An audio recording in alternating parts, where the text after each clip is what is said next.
Muy buenas noches, señoras, caballeros, bienvenidos al Gato al Agua.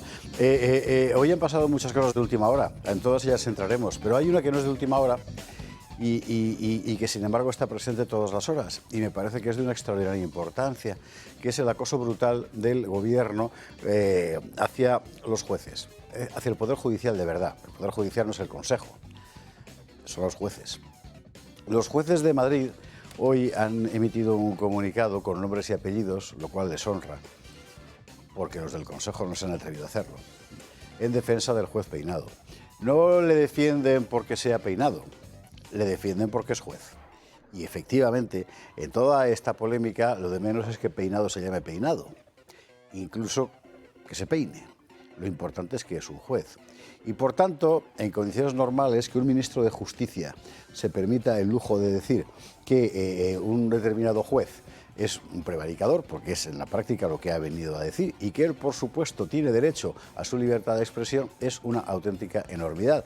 Y como esto no estamos acostumbrando porque pasa todos los días, me parece que es importante subrayar lo importante que es, para que no nos acostumbremos. Tenemos un gobierno sobre la base de una derrota electoral, de una mayoría minoritaria, de hecho de una minoría, que no solo ha ocupado de una forma completamente alevosa todos los resortes del Poder Ejecutivo, sino que además ha neutralizado por completo el Parlamento, convirtiéndolo en una mera cámara de resonancia de los tuits de los ministros, y que además de acabar con el Poder Legislativo, quiere acabar también con el Poder Judicial.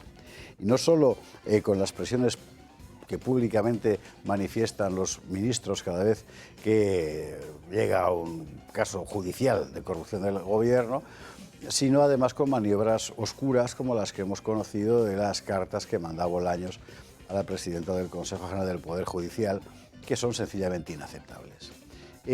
Yo sé que a lo mejor esto que digo le parece a usted una enormidad, porque aquí estamos acostumbrados a que cualquier cosa valga. Pero en un sistema democrático, y el nuestro lo es, un poder ejecutivo que neutraliza al poder legislativo y que coacciona al poder judicial pierde toda legitimidad. Deja de ser un poder legítimo. Seguirá siendo un poder legal, supongo yo, porque nadie le puede apear del burro. Pero deja de ser un poder legítimo, porque está contraviniendo los principios elementales de separación de poderes que garantizan el Estado de Derecho y un sistema de libertades públicas. Así que lo que tenemos ahora mismo es un gobierno ya ilegítimo de origen y además ilegítimo de ejercicio. Porque lo que está haciendo es poner las bases de una dictadura de las hordas callejeras de orcos como las que hoy han atacado un acto de Vox. De este gobierno hay que librarse. Hay que librarse. Los ciudadanos solo podemos votar, los periodistas solo podemos denunciar. Hay otras instituciones que a lo mejor podrían presionar de otra forma, justo esas instituciones que están avalando a este gobierno ilegítimo en una materia también ilegítima como la regularización masiva de inmigrantes. Conferencia Episcopal, COE, va por vosotros con muchísimo cariño.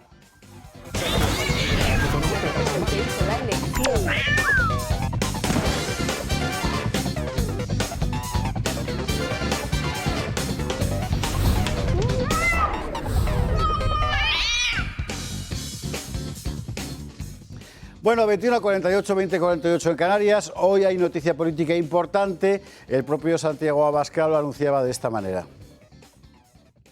Pero yo quiero daros una muy buena noticia. Y la buena noticia es que en Extremadura va a haber un gobierno. Que esta misma tarde se ha llegado a un acuerdo en Extremadura.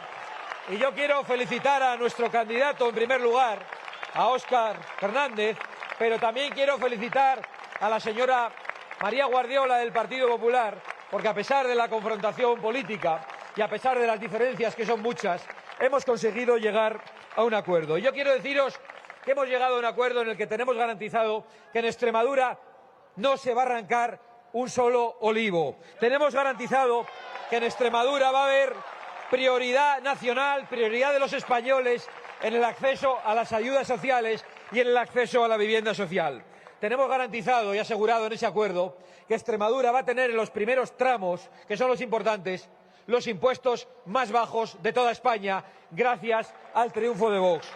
Y podemos garantizar que va a haber un gobierno en Extremadura que va a defender el campo y la industria frente a pactos absolutamente suicidas y de traidores, como es el pacto de Mercosur. Y digo más, podemos garantizar también que en Extremadura va a haber una vicepresidencia de desregulación, que se va a encargar de empezar a deshacer leyes, normativas y exigencias que han convertido a ganaderos, agricultores y autónomos en oficinistas que tienen que estar todo el día haciendo papeleos en vez de dedicarse a lo suyo.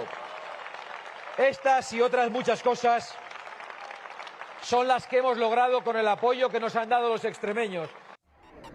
Esta es la noticia, pacto de gobierno en Extremadura, y dentro de media hora, una cosa así, hablaremos con una de las personas que ha estado metida dentro de las negociaciones, que es José María Figaredo, para que nos cuente algún detalle más sobre esto, que evidentemente es la noticia política del día. Han pasado otras cosas, por supuesto, son las que contamos en titulares. Los jueces de Madrid defienden a Peinado frente al gobierno. Bueno, esto es una auténtica vergüenza. Y yo, por cierto, ya sé que es un poco ingenuo, pero, hombre, siempre me acuerdo de la Unión Europea y de la Comisión Europea y de cómo persiguieron a los polacos primero y a los húngaros después por cosas muchísimo menos graves. ¿Pero dónde va a parar? Muchísimo menos graves que esta enormidad. Sin embargo, la eurocracia de Bruselas tiene aquí a sus perritos falderos a los que les consiente todo, en perjuicio de los españoles. En fin, lo veremos. Les consiente todo, incluida la regularización masiva de inmigrantes, que ha sido muy criticada, así con la boca pequeña, del tipo, uy, ¿dónde vamos a parar? Pero que hagan algo, ¿no? Digo yo.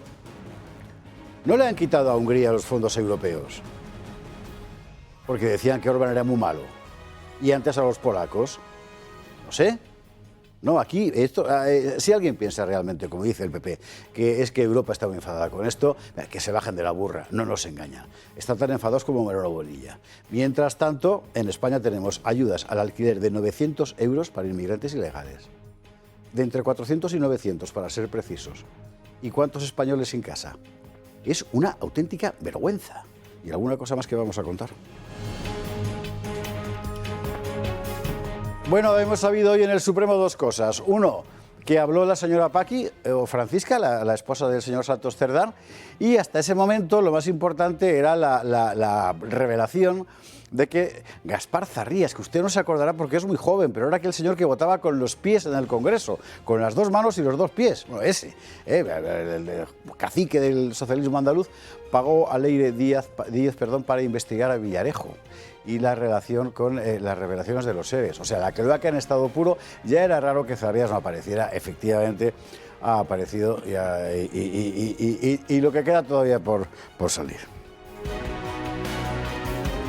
Cosas de España y de sus políticas. Uno de los peores asesinos en serie de España, que es el carnicero de Olot, 11 crímenes de ancianos en su conciencia, que ha cambiado de sexo y ahora es mujer, y le han pasado un módulo de señoras. O sea, es de verdad, bueno, pero es la ley que tenemos. Y estas cosas hay que contarlas porque es la típica historia que dice, esto no va a pasar, esto son exageraciones de la fachosfera. Exageraciones, no, están convirtiendo el país en una cosa invivible. Hablaremos del carnicero de Olot. Y teníamos previsto también, a ver si llegamos a tiempo, porque han pasado muchas cosas por el camino, hablar de los primeros pasos del hiperdemócrata Magyar, que ha derrotado a Orbán, como usted sabe, en las elecciones húngaras. De momento, Orbán jamás se habría atrevido a tanto. O sea, no se puede ser más autoritario en menos tiempo. Hasta el punto de comparecer en una entrevista en la cadena de televisión pública para anunciar directamente el cierre y la censura sobre los medios públicos, porque no dicen lo que le gusta. Esto es la democracia versión Bruselas. Yeah.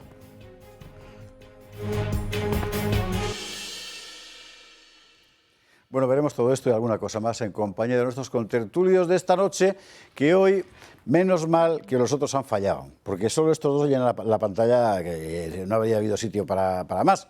Doña Raquel Barrero, muy buenas noches. ¿Cómo estás, doctora? Muy buenas noches. Muchas gracias por invitarme. Faltaría más. Además, hay noticia en la Asamblea de Madrid importante por esta cosa que habéis presentado de apoyo a la maternidad.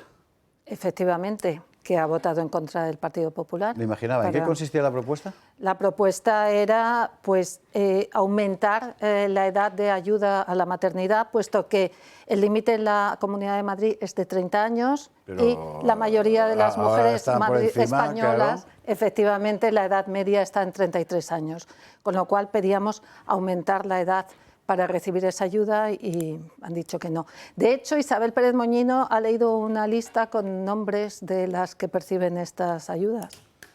Marías, Isabeles y Pilares no había ni una. Y, no, y Conchitas No sé y todo eso tampoco, ¿no? Tampoco. Que había Casualmente mucha- no. Ya. Es decir, que perciben fundamentalmente... Fundamentalmente ¿inmigrantes? son inmigrantes, sí. Ajá. Sí, los que perciben este tipo de ayuda, que son unos 14.000 euros al año.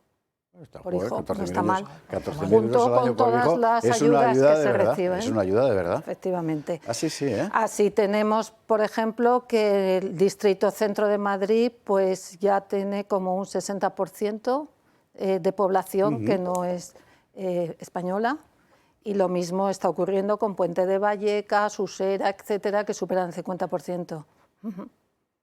Los españoles que crecen y que dice la señora Ayuso que vamos maravillosamente bien porque Madrid crece, está creciendo a base, evidentemente, de la inmigración. ¿Alguien ha votado a favor, aparte de vosotros? No. O sea, todos están en contra de Llevamos esa opción, ¿no? varios plenos en que nuestras propuestas no salen adelante. La de instar el anterior jueves, que era instar al Gobierno por el tema de la sanidad universal, tampoco salió adelante. Es más, hubo un detalle que me dolió especialmente por médico, y es que el Partido Popular se unió al bulo de la extrema izquierda. Decir que Vox quiere que la gente se muera por la calle y no sea atendida. Y no queda claro que, evidentemente, asistencia sanitaria tiene que recibir siempre una persona en una situación de emergencia, lo mismo que en una enfermedad infectocontagiosa o lo mismo que un parto y embarazo. Eso es en todos los países de la Unión Europea.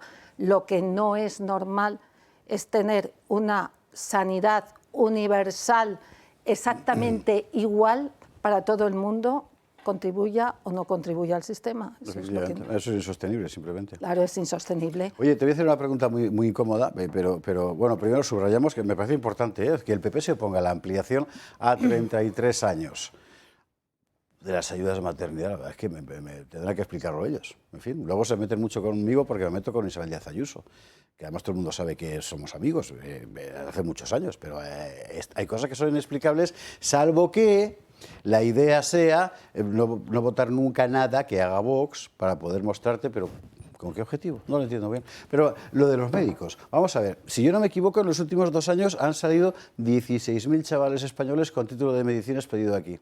Sí. Es la cifra que vi. Ahora mismo acaban de convalidar en los últimos, bueno, 30.000 médicos extranjeros en España. Así es. Yo no entiendo nada. Bueno, yo lo único que puedo entender que la ministra de Sanidad, lamentablemente médico, uno no se lo explica, aunque realmente es más sindicalista que médico, quiera caos. Solo puedo entender el caos. Enfrentar mires con no mires, enfrentar médicos comunitarios contra extracomunitarios, enfrentar médicos contra pacientes, enfrentar médicos contra enfermería. Es lo único que se me ocurre pensar. No tiene ningún sentido. Evidentemente nosotros tenemos suficientes médicos para cubrir las plantillas, pero los expulsamos del sistema. Yo una cosa que no entiendo, vamos a ver, les hemos pagado la carrera, cuesta un pastón, sí. Todo se ha dicho, y ya sabemos que está mal. Luego cuando terminan con el título que no sé qué, no les podemos pagar el sueldo, para estar mal pagados, objetivamente. Yo contaba el otro día una anécdota que nos ocurrió a nuestra portavoz nacional de Sanidad, que es María García Fuster, desde aquí le mandamos, está pendiente, por cierto, de entrar en el programa, está haciendo un trabajo fantástico. Estupenda, sí. Pues vino María a Madrid porque nos manifestamos junto con los médicos que piden un estatuto médico propio frente al Ministerio de Sanidad. Y en un momento determinado, que estaba hablando con los chavales jóvenes, aparece un señor mayor con acento francés y repartiendo pasquines. Entonces me acerqué, pregunté, se identificó como médico francés ya jubilado, y estaba repartiendo pasquines donde estaba ofreciendo a los jóvenes médicos españoles trabajo en Francia. Entonces venían las condiciones. Daban clases gratuitas de francés, 50.000 euros para ayuda al traslado, un sueldo, por supuesto, el doble que en España, y si eran zonas de difícil cobertura en Francia, además vivienda, que era lo que existía en España hace años, que tenían todos los pueblos bien. la casa del médico, la casa del médico, la toda casa la del vida, médico claro. y la del veterinario y la del cura. Eso siempre ha sido así.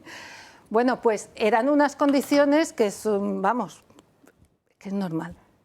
Oye, una última pregunta te hago ya. Antonio Alonso Timón me lo perdonará porque además seguro que les está preguntando lo mismo.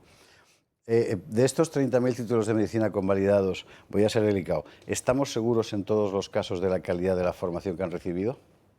Pues mira, yo solo te puedo decir que durante unos cuantos años yo he colaborado en programas de cooperación española, valga la redundancia.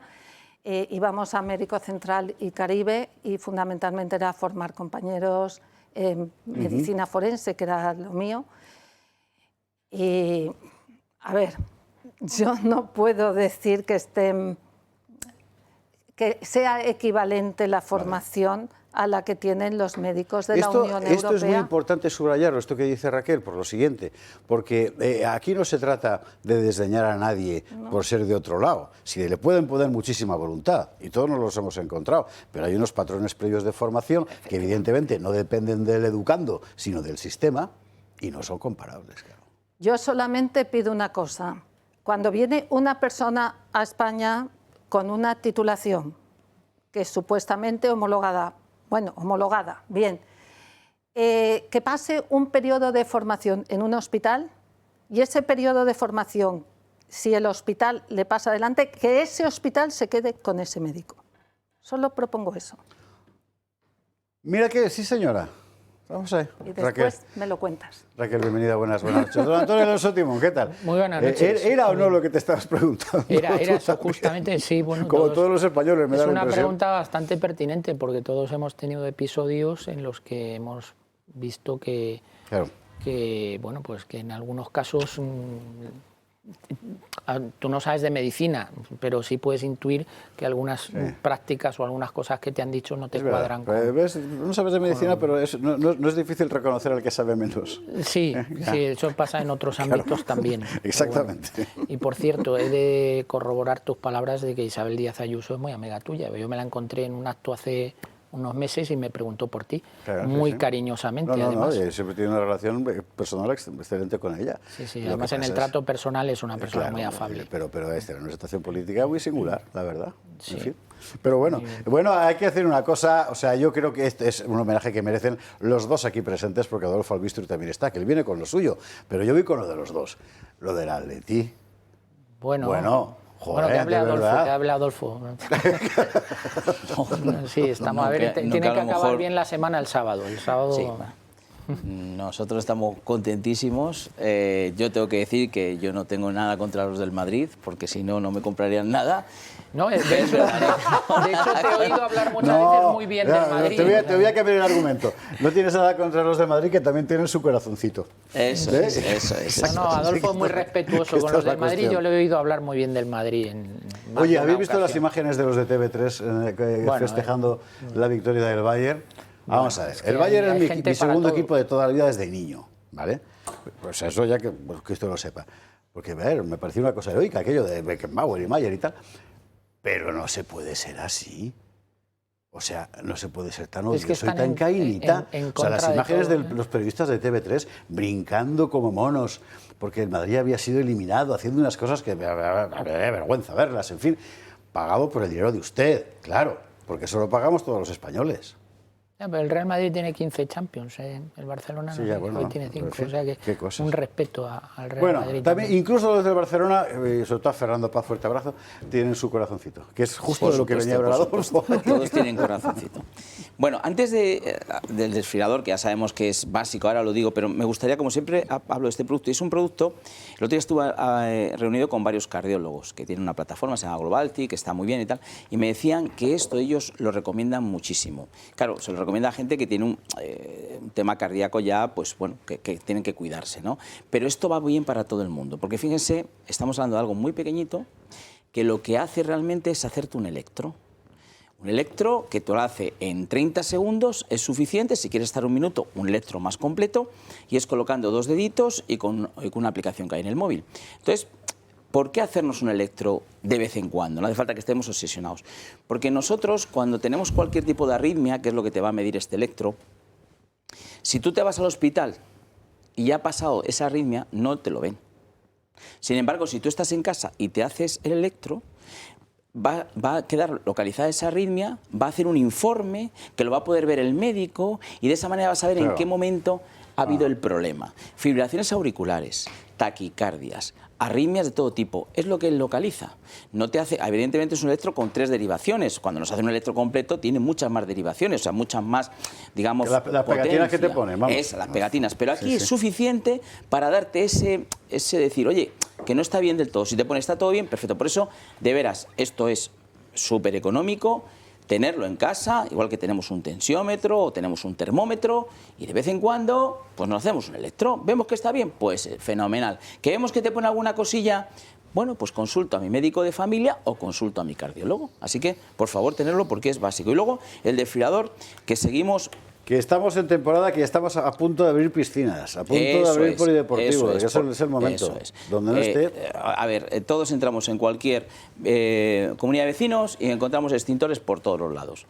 Y no encontramos desfibriladores. ¿Por qué? Pues porque no es obligatorio. ¿Tenemos que esperar a que nos lo pongan obligatoriamente? Yo creo que no. Yo creo que la comunidad de vecinos se pone de acuerdo, tocan a una derrama bastante pequeña, colocamos el desfibrilador y si pasa algo tenemos una opción de que realmente podamos llegar, coger el desfibrilador y usarlo, porque es muy fácil. El otro día una doctora que estaba entrevistando le ocurrió en un avión. Ya en los aviones tienen desfibrilador, antes no tenían, ahora ya tienen todos. Oye, pues le pasó a una señora, le puso el desfibrilador, aguantó, faltaban 15 minutos y cuando llegó la señora, le fue luego dando el aire para qué tal, oye, pues estaba viva. Y cuando llegaron los servicios de emergencia, la señora estaba viva. Si no tiene el desfibrilador... Ese cerebro... Fuera, a los 10 minutos ha muerto. Por eso, aunque lo haya reanimado, ese cerebro está ya... Claro. Pongámonos de acuerdo, la comunidad de vecinos, pongamos el desfibrilador. Si vives en un chalejo, te lo puedes poner tú también allí, pero es lo único que te puede salvar si realmente tienes una parada cardíaca, que tienes una fibrilación ventricular, porque si tardas más de 10 minutos, que es lo que tarda normalmente un servicio de emergencia, aunque esté en Madrid, ya cuando llegan no pueden hacer nada. En el 95% de los casos la persona ya está muerta, porque cerebralmente está muerta. Así que 900-730-061, por favor, llamar, tener un desfibrilador. Nosotros, fíjate, ya llevamos, pues yo creo que son como 6.000 y pico desfibriladores puestos, ¿eh? Y os puedo decir que se han usado bastante.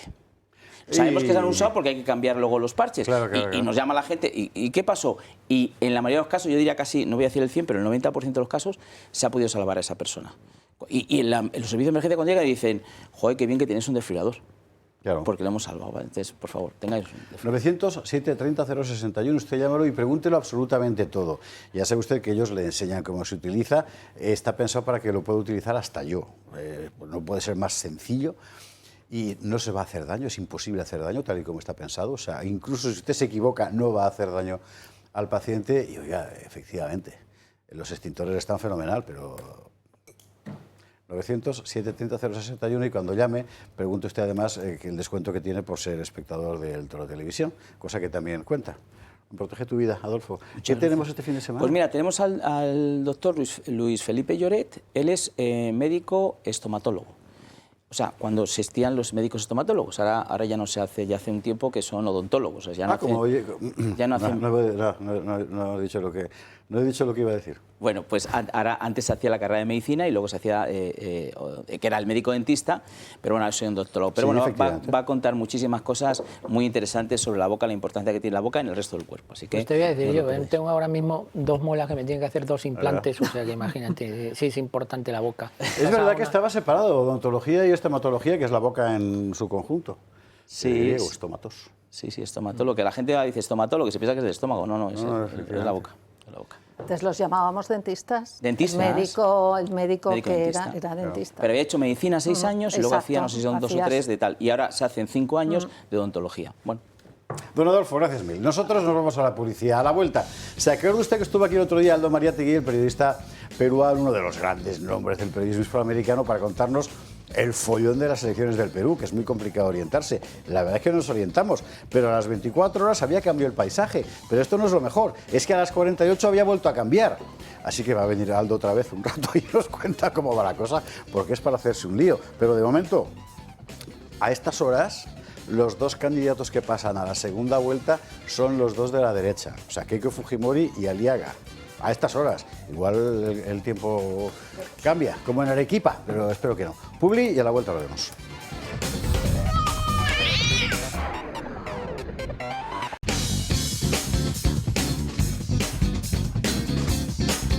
...22:14, 21:14 en Canarias. Sabe usted que nosotros seguimos muy de cerca todo lo que podemos la actualidad política en Hispanoamérica por varias razones. Una, que somos nosotros, claro. Y luego que es interesantísimo, porque es verdad que hay movimientos de fondo muy importantes de ciclo. Y si digo ciclo histórico, no exagero, en todos los países de nuestra América, como dice Alberto Buela. Estábamos viendo el otro día lo de Perú, y vino aquí Aldo Mariátegui y nos dio una lección formidable de política peruana, que nos dejó a todos con la boca abierta. Bueno, desde entonces acá han pasado, no sé si son 48 horas, me parece, y todo ha dado la vuelta, pero varias veces. Entonces, mi querido Aldo, muy buenas noches, ¿cómo estamos? Buenas noches, hola, ¿cómo estás? Buenas noches a todos. En Argentina lo llaman quilombo a esto. Es un quilombo muy grande, la verdad. En el Perú le dicen chongo. Es un chongo muy grande. Mira, gracias a Dios, ahí que nos presentamos anoche, ha cambiado la tendencia. Está a 6.757 votos. Me acaban de mandar el informe López Aliaga de Sánchez. Por delante. Sí, porque este apellido Sánchez, la verdad, en todos lados. Sí, claro. Está por delante Sánchez por muy poquito. El cambio se ha dado un poquito, lo conversamos anoche, el voto de los Estados Unidos. Ah, qué Lo que pasa es que claro. el migrante en Estados Unidos peruano asiste más y es más de derecha que en otros países. Y hay una colonia grande. Y es como más cumplida, porque el voto es voluntario en el exterior, es obligatorio en el interior. Entonces, mucha gente pasa a votar, pero ahí ha habido un número más o menos grande que ha ido a votar y eso ha ayudado bastante. Luego se ha tabulado algunas más ánforas o mesas de Lima y eso también lo ha reforzado. Entonces, ayer, que parecía la cosa complicada, sí, se ha acercado muchísimo. El conteo es muy lento, pero la tendencia que se ve es clara. Ahora, va a haber VAR. Porque hay cerca de 4.000 y pico mesas electorales que son sujetas a revisión. Ajá. Revisión porque no están bien puestos los números, no firmó el presidente de mesa, impugnadas. Y eso es cerca de 800, 900.000 votos. ¿Eh? Pues mucho. Es bastante. Entonces... tenemos algunos gráficos de lo que ha salido hoy, que además nos ha mandado Aldo. Y se puede, si ve usted algún garabato, lo ha hecho Aldo encima del ventana. Ahora mismo, ¿esto qué es? Eso puede ser Madrid o Lima. O... Ajá, entendido. Él está primero, pero claro, eso no es la general. Porque el que está primero ahí es Aliaga. Es Aliaga, pero eso puede ser... Y Keiko después, porque estamos viendo parciales. Oye, qué curioso que esté que sea tan distinto, tan dispar el voto según los lugares, ¿no? Ah, sí. Es muy marcado. Las sociedades hispanoamericanas son complicadas en general, hay muchos regionalismos. El sur del Perú suele votar por la izquierda, es como más andino, más pegado a Bolivia. Ya. Por eso le decían a veces Perú-Chilibia, ¿no? Decían que la costa era más parecida a Chile y la sierra más parecida a Bolivia. Y se vota distinto. El norte y Lima suelen votar más hacia la derecha. Aquí estamos, todo esto que estamos viendo son parciales y es muy interesante. Le recuerdo a usted, para que no se pierda, que la R es Aliaga, que podríamos llamar derecha soberanista, Renovación. para entendernos. El Sánchez es el que viene después, ¿no? No, que va. Es un cómico que se coló en la elección, se llama Carlos Álvarez, quiso ser el Zelensky peruano, felizmente no lo fue. Ya. Y bueno, Pero ya mira, salió se llevó bueno. los Es que votos. no alcanzo a leer en qué ciudad es esto. Ya. Tercera está Keiko, como ves ahí. Pues mira, vamos a hacer una cosa. Mientras nuestra jefa Raquel mantiene la cámara fija aquí, yo me levanto para mirarlo porque estoy de la vista igual que tú. Esto es Madrid. Ah, Madrid. Esto es Madrid, Esta es la efectivamente. votación en Madrid. López Aliaga salió muy fuerte en Madrid. Y luego, sí. ya va Keiko. Barcelona está muy lento el conteo. Madrid está casi listo y sí, ganó López Aliaga, segundo el cómico, lamentablemente. Ya. Bueno, es un tipo disque de derecha. Luego está Keiko. Y luego está Nieto, que viene a ser, pues, Caviarón, ¿no? Caviarón. Caviarón, Sí, progre. sí, bien. Y el resto ya. Y me parece que ahí viene Sánchez, precisamente ha tenido sus votos aquí. Sí. El otro es López Chau, que también es de izquierda. Y la otra es otra Caviarona. Escucha, es interesante porque aquí siempre estamos con la convicción de que el inmigrante, claro, es que el inmigrante no es una persona, ni es una sola cualidad. Hay mucha gente muy distinta de muchos países muy distintos. Va a votar a la izquierda, pero en líneas generales el voto hispanoamericano, muy buena parte... Es que es lo mismo que pasa en Estados Unidos. La gente te dice, el voto latino es súper dividido. Claro. El venezolano y el cubano vota republicano. El mexicano vota demócrata. El puertorriqueño vota demócrata. El peruano es más dividido. O sea, depende de cada país y las tendencias. Y acá más o menos sea lo mismo. Sí, por lo que sea bien, además, en líneas generales. Sea lo mismo. O sea, no hay un voto en bloque homogéneo para nada. Los países son muy distintos entre ellos, acuérdate. Las idiosincrasias son bastante distintas y, como te digo, a veces me da risa, pues dicen el voto latino de Estados Unidos es... El cubano no lo puede ver al mexicano, son completamente distintos. Uno es republicano, el otro es demócrata de California. Y entonces son el agua y el aceite. Y el puertorriqueño de Nueva York es muy progre. Depende de la zona. Claro. Antonio, Raquel, intervenid cuando queréis, pero yo tengo un montón de cosas que preguntarle a Aldo en particular, sobre todo porque me interesa mucho subrayar por qué esto es tan importante y por qué estamos hablando de esto, aparte de que siempre sea un placer escuchar a Aldo. Es que lo que pasa en Perú puede ser decisivo. El otro día nos quedamos, porque nos daba el tiempo ya, con una cuestión clave que era China. Para la proyección, vamos a ver, pequeña batallita personal. En el año 92, un poco antes, usted sabe, yo lo he contado varias veces que estuve trabajando y fue un auténtico orgullo, en fin, en toda la cuestión de las cumbres de jefes de Estado y de Gobierno de la Comunidad Iberoamericana de Naciones, cuando empezaron, que es un invento de Felipe González, que fue un buen invento, y yo estaba dentro de la gente que trabajaba con el Grupo Popular en el Senado, en la Comisión de Asuntos Iberoamericanos, con el senador Luis Fraga, haciendo, desde aquí fuerte abrazo, haciendo papeles, estudiándolo. Aquello funcionaba muy bien. Y empezó a dejar de funcionar cuando alguien tocó la corneta, más que el silbato, en Estados Unidos y en Alemania. Porque estaban viendo que allí surgía un bloque que al dinero americano y al dinero alemán no les interesaba lo más mínimo. Y empezaron a meter dinero allí. El panorama cambió al mismo tiempo que se diluía un poco ese intento de construir realmente algo parecido a una comunidad iberoamericana de naciones real. Empezaron los grandes vuelcos políticos a partir de Venezuela, el Brasil de Lula, etcétera, y pareció por un momento que el continente se teñía de rojo a toda velocidad. Y luego eso se frenó, felizmente, pero de forma traumática con mucha frecuencia, y el caso del Perú de forma particularmente traumática, con la experiencia Fujimori, las posteriores, etcétera, y la aparición de Keiko, y por el camino de repente ha aparecido alguien sin hacer ruido, aunque pisa muchísimo, que son los chinos. Y hemos visto recientemente esas imágenes de las flotas pesqueras chinas que son bueno, inabarcables como todo en China, y también allí. Y sí, claro. Mira, China está muy agresiva en la zona. A Ecuador, por ejemplo, tiene una deuda altísima con los chinos, deuda externa muy alta. En el caso de nosotros, han comprado toda la electricidad de Lima, distribución y generación, que en principio debería estar prohibido, pero los dejaron. Tiene la mina más grande de cobre, que es Las Bambas. Acuérdate que el Perú es muy importante por el tema del cobre, es el segundo productor mundial de cobre. Están por comprar la mina de oro más grande. Han hecho un megapuerto en Chancay, que suena a Shanghái, ¿no? De Chancay.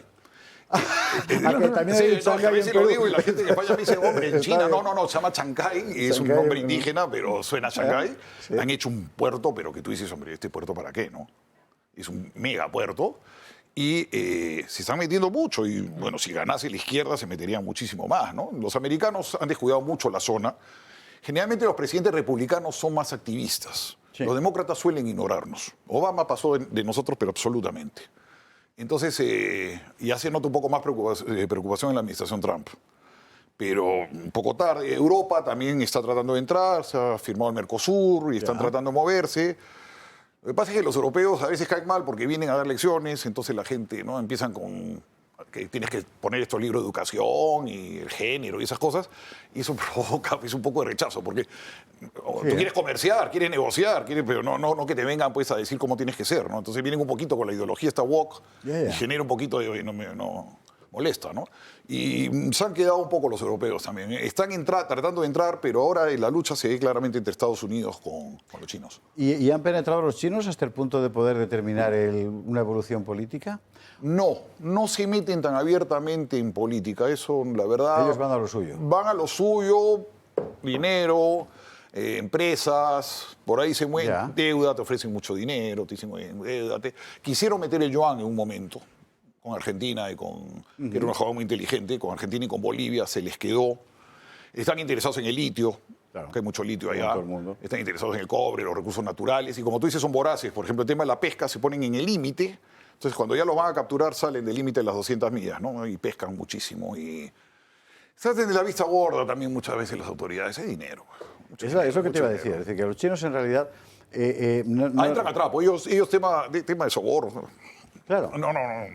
No tienen muchos escrúpulos. No tienen muchos escrúpulos. No, quiero decir que en realidad no les importa el color del sobornado. No. Es la cuestión. No, son bastante pragmáticos.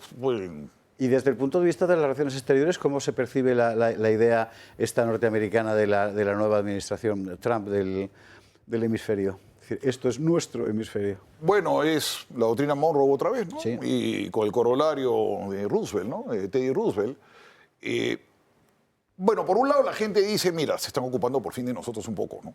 Ya. Porque lo que tú sientes siempre, que a los americanos solo les interesa México, ni siquiera Cuba. O sea, lo que siempre es uno sentido con los Estados Unidos es mucha indiferencia.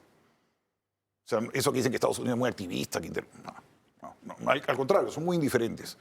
Entonces ahora uno siente, oye, mira, están tratando de equilibrar la mesa, el tema del narcotráfico, están tratando del tema de seguridad. Entonces por ese lado es positivo. Por ese lado es positivo. Tampoco hay en la zona, en la mayor parte de países no hay un antiamericanismo. No existe un tema antiamericano marcado. No, es interesante ver el caso de México, por ejemplo. México sí, porque México tiene una reacción... Son antiespañoles, el gobierno... No, hay un antiamericanismo en México también. Acuérdate la frase de Porfirio Díaz, pobre México. Tan lejos de Dios y tan cerca de los Estados Unidos. Y ellos mucho su identidad la han construido, pues, bueno, Estados Unidos también les ha quitado la mitad del país, ¿no? 7 estados americanos, más o menos, había en México, ¿no? Eran Arizona, Colorado, ¿no? Oregón, Orégano, o sea, todo lo... Claro. Sí, y no estaba España allí ya, ¿eh? O sea, no estaba España. No se lo quitaron cuando estaba España, se lo quitaron cuando no estaba España. No, claro, fue el presidente Polk, lo hizo mucho después, claro, ya cuando estaban fuertes. Hemos visto, el otro día nos lo explicaba Aldo, que de la primera vuelta a la segunda son 3 meses. Muy largo, sí, va a ser el 4 o 6 de junio, sí. ¿Qué pasa cuando gana alguien? Aquí ya hemos visto que nadie va a ganar con mucha claridad, es decir, que quien pase va a ser, hemos visto los porcentajes, son estrechos, pero bueno, aún así. O sea, hay alguien que pasa a la segunda vuelta, en ese periodo que va hasta la segunda vuelta, si el cambio de poder es muy acusado, el poder saliente tiene todas las oportunidades del mundo para frustrar una elección en segunda vuelta. No, o sea, la elección se va a dar.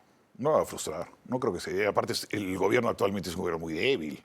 Es un gobierno de transición, con un señor muy anciano que está medio perdido y no les veo frustrando. Podrían meter mano tal vez para ayudar, pero no lo veo por ahí. Lo que pasa es que, claro, es una transición que son 2 meses, la administración pública prácticamente paralizada, nadie firma, nadie toma responsabilidades. Claro.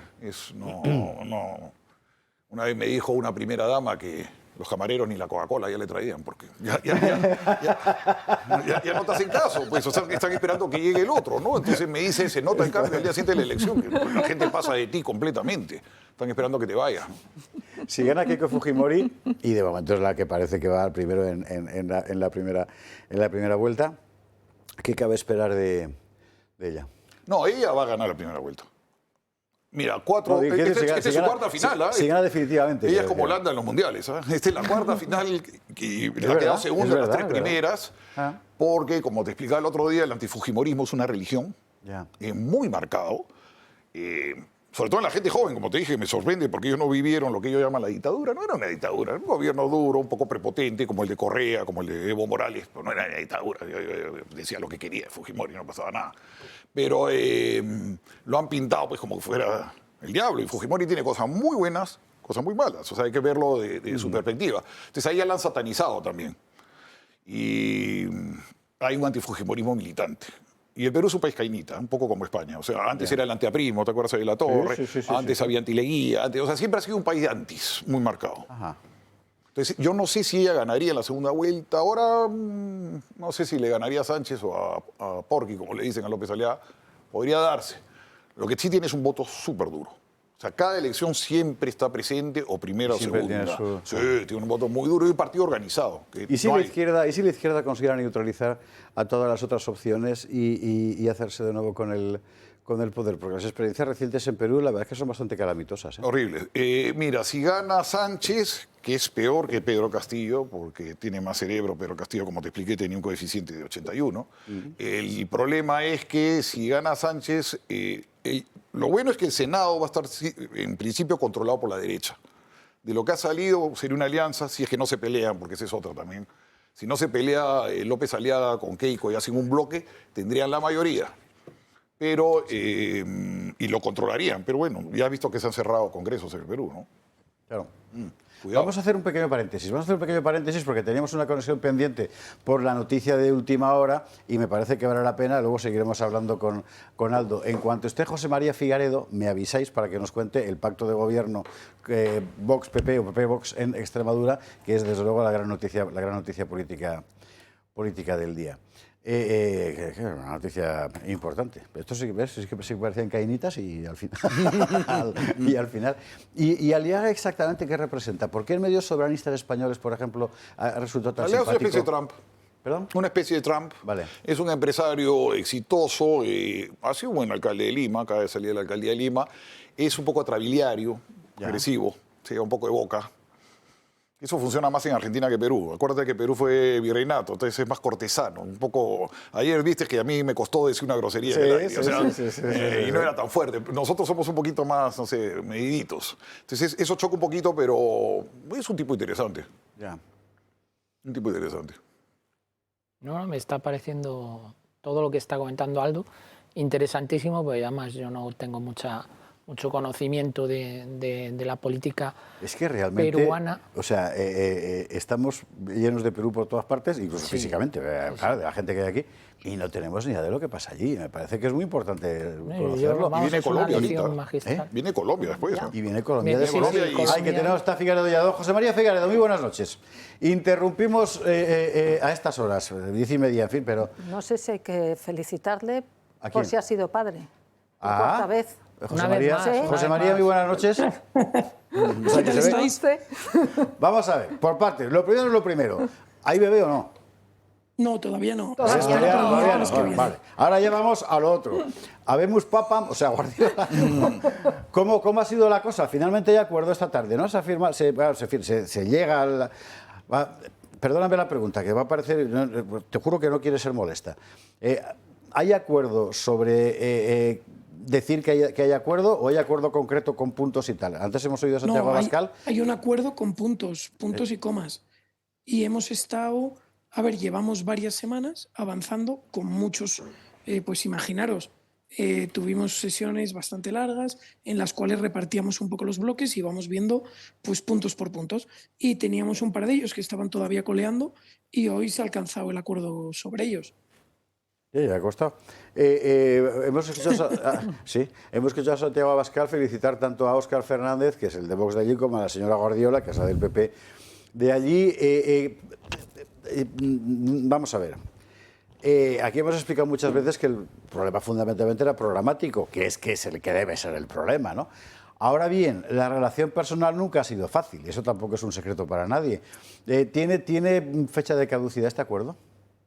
Bueno, el acuerdo es un acuerdo que prevé 4 años de gobierno. De hecho, la medida, por ejemplo, del IRPF, que es una de las que yo creo que es más interesante, está prevista una bajada para cada año, llegando a una bajada final de 1 punto para los tipos aplicables a los tramos de las rentas más bajas. O sea, Extremadura va a pasar a ser el lugar de España en el que menos impuestos paguen las rentas medias y bajas. Vale, entendido. Entonces, la idea es que sí, que sea un pacto para los 4 años. Obviamente, las cosas se pueden torcer, pero no es la idea. Y luego os voy a decir una cosa.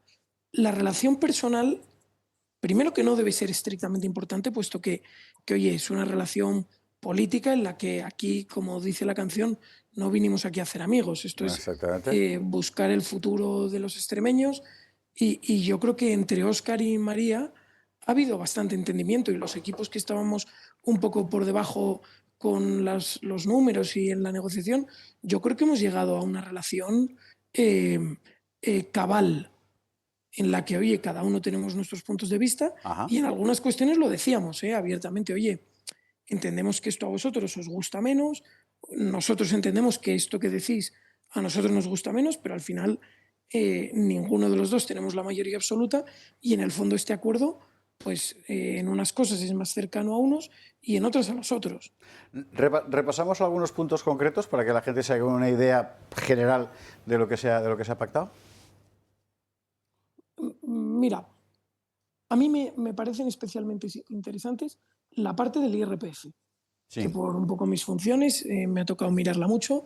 Esto en las cuentas extremeñas tiene un impacto, en la recaudación extremeña tiene un impacto sensible. Hemos hecho movimientos muy interesantes para reducir gasto improductivo.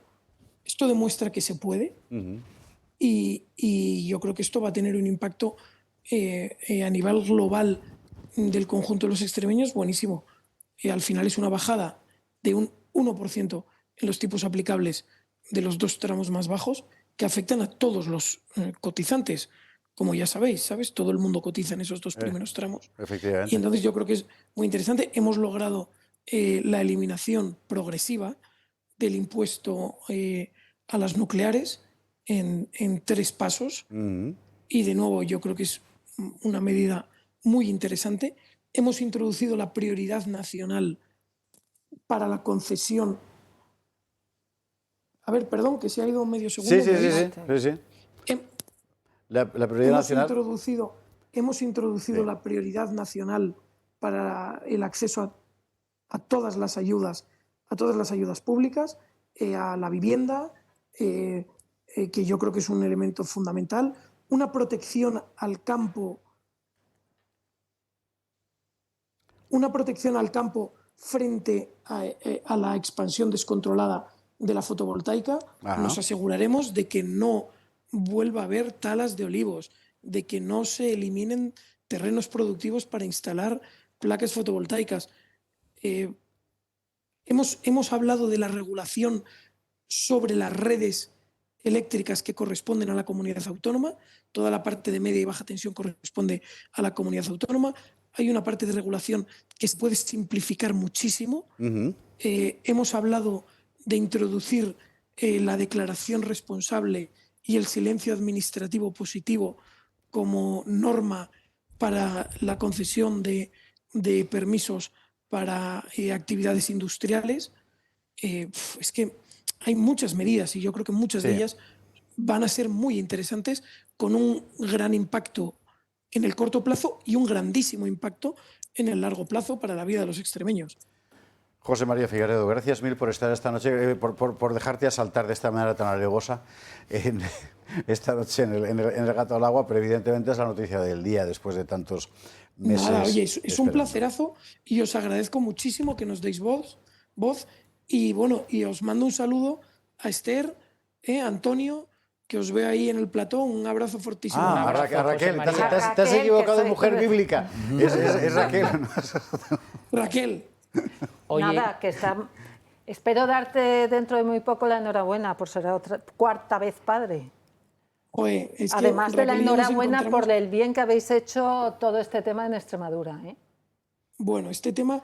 una cosa que sí que quiero decir y que Raquel me lo recuerda. A ver, este acuerdo en el que hay muchísima gente involucrada, de verdad que es el resultado de muchísimo trabajo, muchas horas, de gente que no consta, muchos de las personas que trabajan con nosotros y que colaboran en la sombra, muchos profesionales que nos asesoran, nos ayudan, expertos en sus materias, muchos de los asistentes y asesores que están con nosotros a nuestro lado que no aparecen en la foto, o sea que desde aquí les envío un abrazo fortísimo y bueno, y un abrazo a Óscar y un abrazo a todos los que se les viene un trabajazo tremendo encima.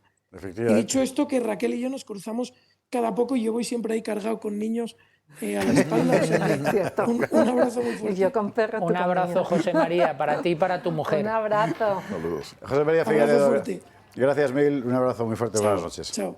Bueno, esta era la noticia política del día. Luego veremos lo que pasó en Granada, cuando una horda de orcos ha atacado a Vox. Y se han defendido, claro. Es que me parece que ya va siendo hora. Pero bueno, cerramos el paréntesis y seguimos y concluimos ya la conversación con Aldo Mariátegui sobre la cuestión de la política hispanoamericana en general y de Perú en particular. Una última pregunta te quería hacer concerniente a los vecinos, porque hemos visto en los últimos años roces muy serios con Ecuador, roces políticos con Bolivia, que tampoco han sido moco de pavo. ¿Cómo estará el paisaje? Colombia está en pésimas relaciones en estos momentos con Ecuador. Está en una guerra comercial muy fuerte. Se han subido aranceles ambos. Hay una cuestión hasta personal entre Petro y Noboa, que no solían tener ellos una relación tan mala. Está muy crispada, la verdad. Paz acaba de llegar sorpresivamente. Ninguna encuesta lo vio en Bolivia. Está tratando de arreglar las cosas que le han dejado la casa. Pues como teja a la izquierda siempre el país. Muy complicado. Chile, Cast está en problemas por el gasolinazo. Ha metido una subida de precio del combustible muy fuerte. Me imagino que la caja fiscal estaría muy complicada para tomar una medida así tan impopular. Le ha bajado la popularidad, lo ha movido un poco el tema, ¿no? ¿Qué más te puedo decir de la zona? Brasil esperando las elecciones. Entre Bolsonaro ha crecido bastante Flavio Bolsonaro. Yo hubiera preferido que sea el alcalde de Sao Paulo, que Tarcisio, bueno, se me va el apellido, que lo veo más sólido. Y no me gusta mucho la dinastía, no suelen acabar bien. No suelen acabar bien, pero le está empatando a Lula, que eso es muy importante. Y Argentina, Milei, pues que está toreando este toro tan complicado. Y siempre ahí el talón de Aquiles es el dólar, ¿no?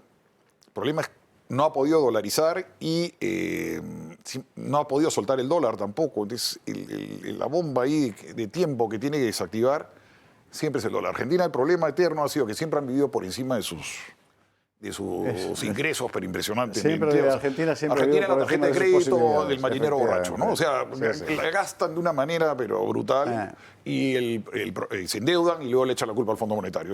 Todos son lo mismo, la culpa al Fondo Monetario. Y lo otro es que el dólar. El dólar siempre ha sido el talón de Aquiles de Argentina y yo pensé que él iba a dolarizar, pero parece que no tiene la masa monetaria suficiente para hacer una dolarización como había prometido, ¿no? Entonces está con el peso todavía y no sé, y Colombia, las elecciones, como te digo, que eso se te iba a queda. decir, Aldo, Colombia, ¿cómo ves Colombia? A ver, Colombia, para mí es una sorpresa que un gobierno tan malo como el de Petro haya tenido la votación que ha tenido. Sí. En Latinoamérica bromeamos con eso, ¿no? En Hispanoamérica le decimos el electorado. Porque hay un electorado, o sea, el que vota, para mí el que vota por Sánchez, Pedro Sánchez, no, el de Perú, el que vota por Roberto Sánchez es electorado. O sea, no puede ser, es que toda la lógica. Entonces, habiendo hecho un gobierno tan malo en Colombia, no ha tenido una mala votación, o sea, es el electorado puro y duro, ¿no? Porque no puede ser. Y Cepeda, que es más peligroso que Petro, no está mal en esas encuestas, ¿no? Apareció esta chica Paloma, está peleándola, también está Espriela. Entonces vamos a ver dónde van las cosas, porque que repita este gobierno me parece increíble, pero no sé, pues la gente es muy particular, ¿no? De repente termina ganando Petro. Atentos a la cuestión, porque efectivamente el gobierno Petro ha sido, desde un punto de vista político objetivo, digamos, una calamidad, pero ha creado tales redes clientelares y tal cantidad de gente convencida de que solo puede sobrevivir gracias a Petro, que tiene ahí una Eso base siempre de hacen, poder. regalan el dinero. Regalan el dinero, crean bonos, bueno, acá también. Regalan el dinero, crean bonos, van por aquí, por allá. Claro. Y se hace un sistema base, esos son redes clientelares, sí. Aldo, gracias mil. Seguiremos informando porque el recuento de la primera vuelta peruana va para y mientras tanto seguiremos aprendiendo cosas sobre la política hispanoamericana en general, que me parece que buena falta nos hace porque lo que pasa allí y es importantísimo, oiga. Aldo, gracias mil. Nos vamos a la publicidad y a la vuelta, algo que allí no puede pasar de momento. Lo del asesino de Olot, asesino en serie, 11 muertes en su conciencia que seguramente tendrá. Lógicamente, pena de cárcel severa y ahora acaba de ser ingresado en un módulo de mujeres porque ha decidido que se cambie de sexo. Publi, lo vemos.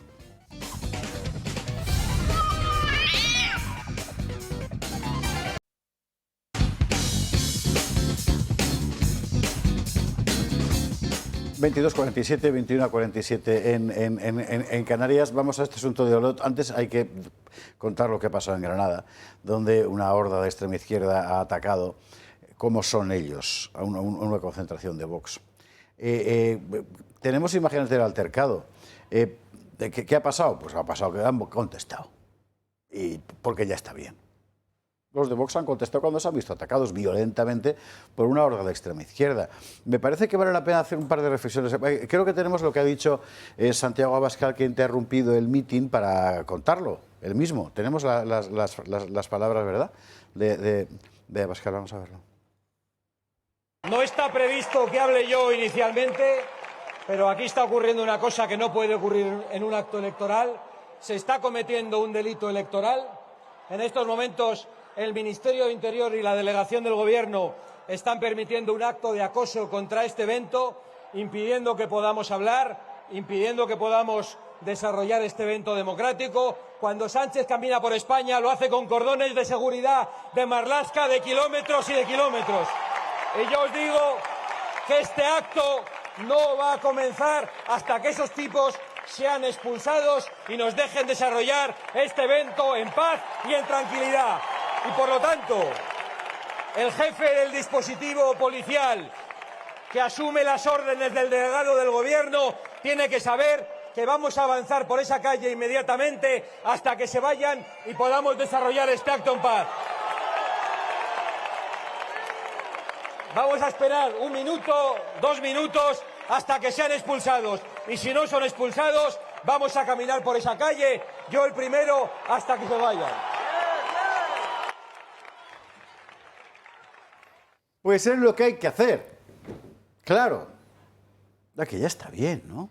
Están acostumbrados a que la calle sea suya. No, ya está bien, pero ya verán los titulares mañana o pasado. Ya, bueno, bien, pues pero sí. Desde luego es lo que hay que hacer, es plantarles cara y exigir la responsabilidad a quien la tiene, que es el Ministerio del Interior, y quien tiene que garantizar la imparcialidad, el buen desarrollo del proceso electoral y desde luego la seguridad de los asistentes a los actos políticos. Ya está bien. Es que ha habido agresiones, recordáis la de Vallecas, ¿verdad? Sí. En los actos de Vox. O María de Mer, Rocío de Mer en el País Vasco, que la dan 2 centímetros más abajo, la dejan sin ojo o la dejan directamente allí porque la dan en la sien. O sea, es que un día va a pasar una desgracia y aquí nadie asume ningún tipo de responsabilidad, como por otra parte estamos viendo con el accidente de Adamuz, que las noticias que estamos teniendo cada vez son más escalofriantes y están intentando echar la culpa, que es una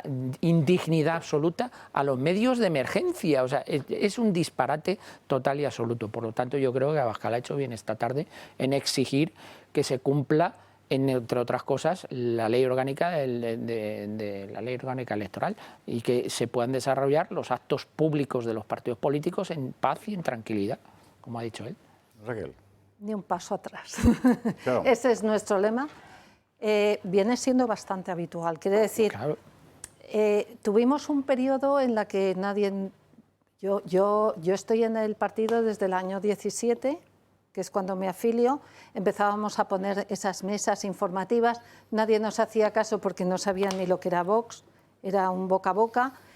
Y cuando Vox empieza a crecer es cuando empiezan a atacar nuestras mesas informativas, de modo que prácticamente yo he vivido pues distritos de Madrid que cada semana tenían un juicio en Plaza de Castilla. Afortunadamente eran juicios de faltas en la que no llegaba la cosa más.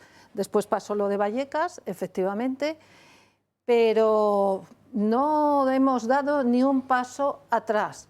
Los compañeros que han tenido que poner en Puente de Vallecas, en la zona más conflictiva, y yo recuerdo haber puesto una mesa y haber tenido que salir escoltada por los antidisturbios junto al estadio de Rayo Vallecano, en donde las hordas de orcos se reunían para atacarnos y tener que llamar constantemente a la policía. Pero ahora yo creo que la gente ya va siendo un poco más normal en ese aspecto, pese a la polarización.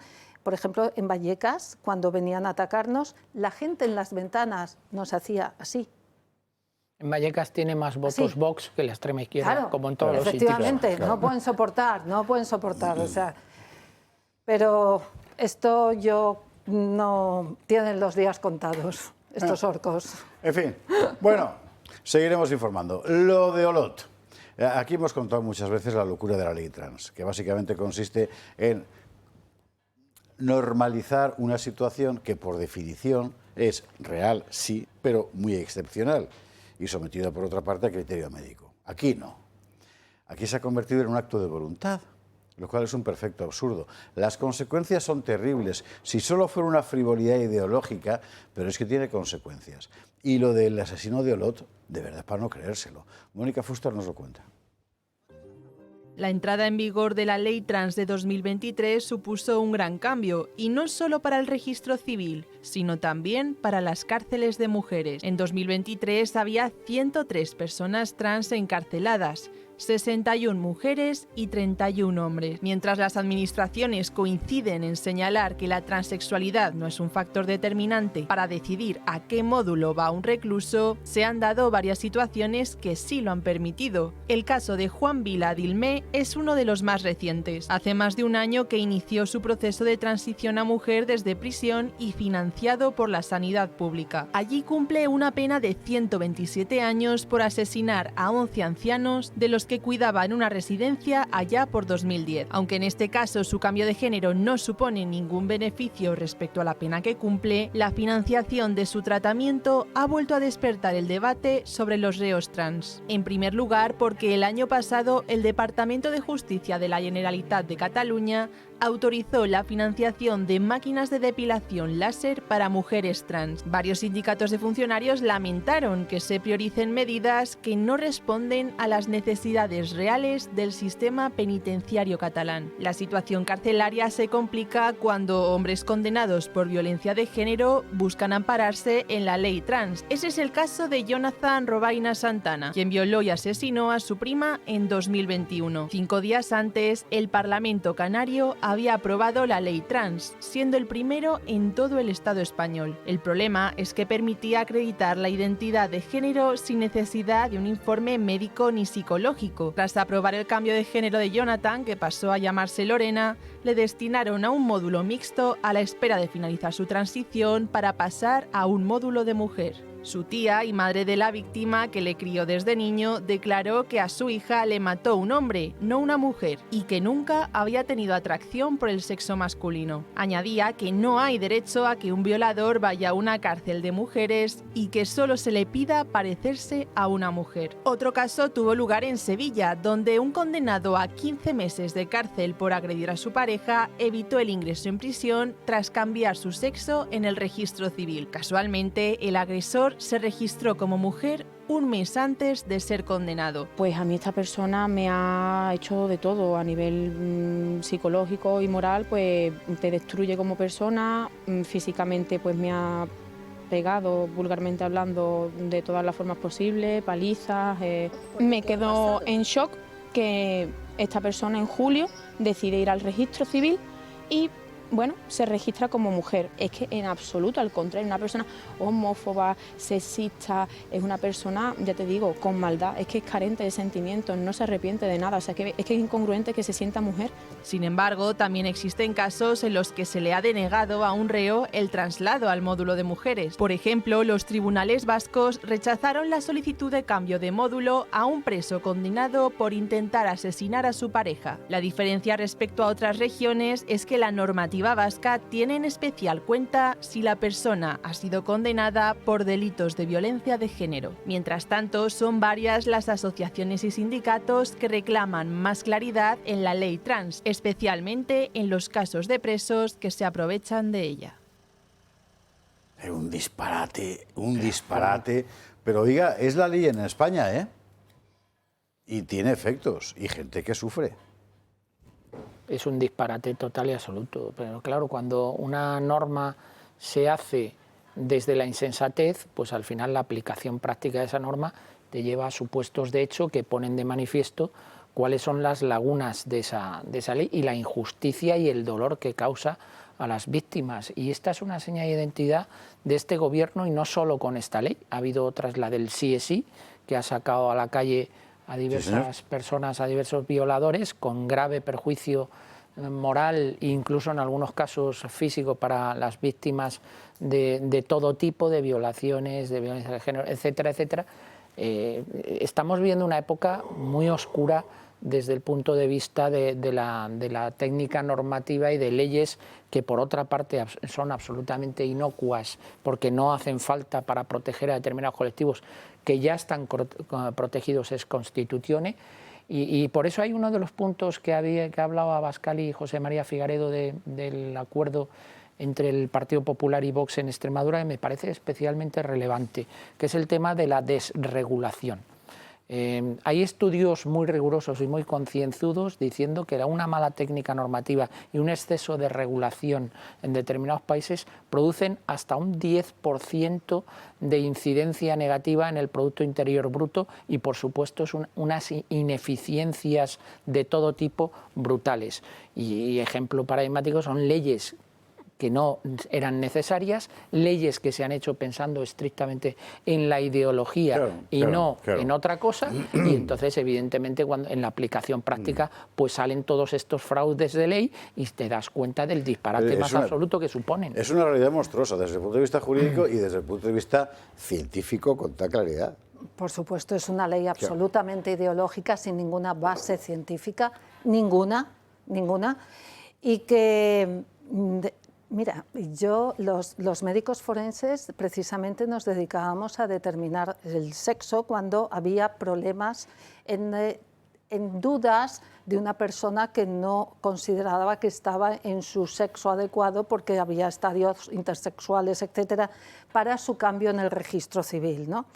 Después, cuando aparece este disparate de ley, a mí me llama la atención una cosa muy curiosa, porque si esto no es un problema y no es un trastorno, ¿por qué necesita tratamiento? Porque está dentro de la cartera de servicios de la sanidad pública. Si son personas que no tienen ningún tipo de patología, no entiendo por qué les tenemos que tratar, ¿no? Entonces, claro, o sea... Bueno, está prohibido tratarles...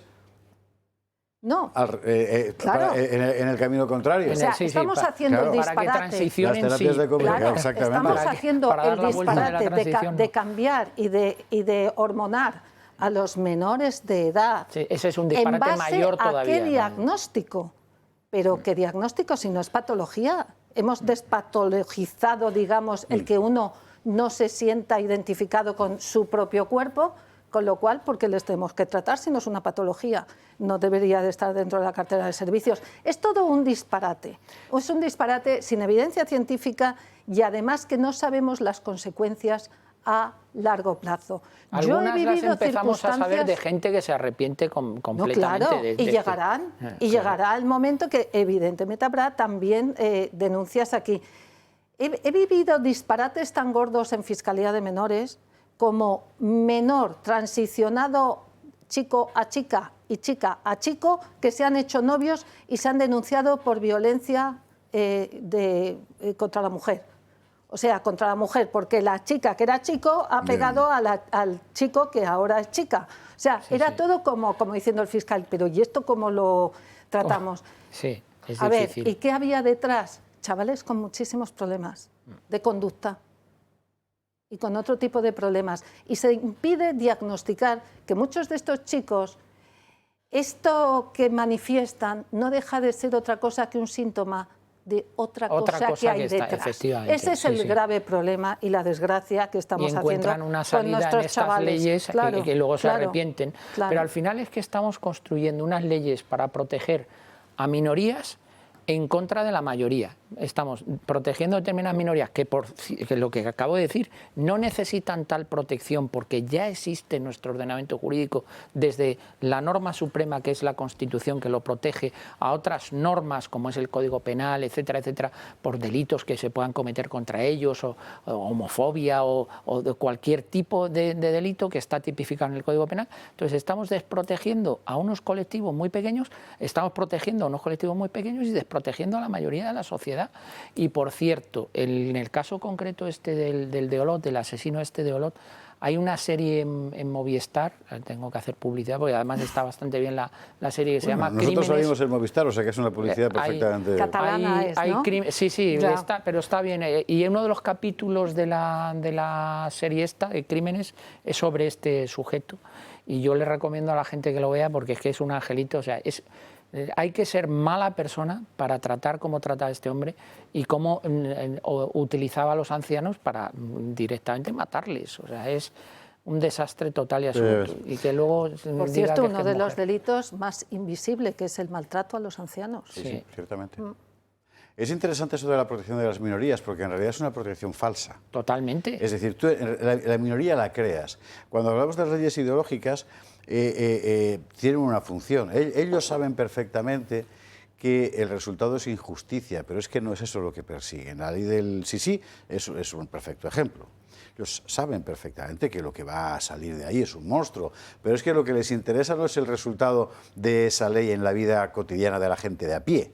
Lo que les interesa es que quede negro sobre blanco que el varón es agresor por definición y que es culpable siempre. En el caso de la ley trans la cuestión es la misma. Ellos saben perfectamente el sufrimiento infinito que están generando en muchísima gente.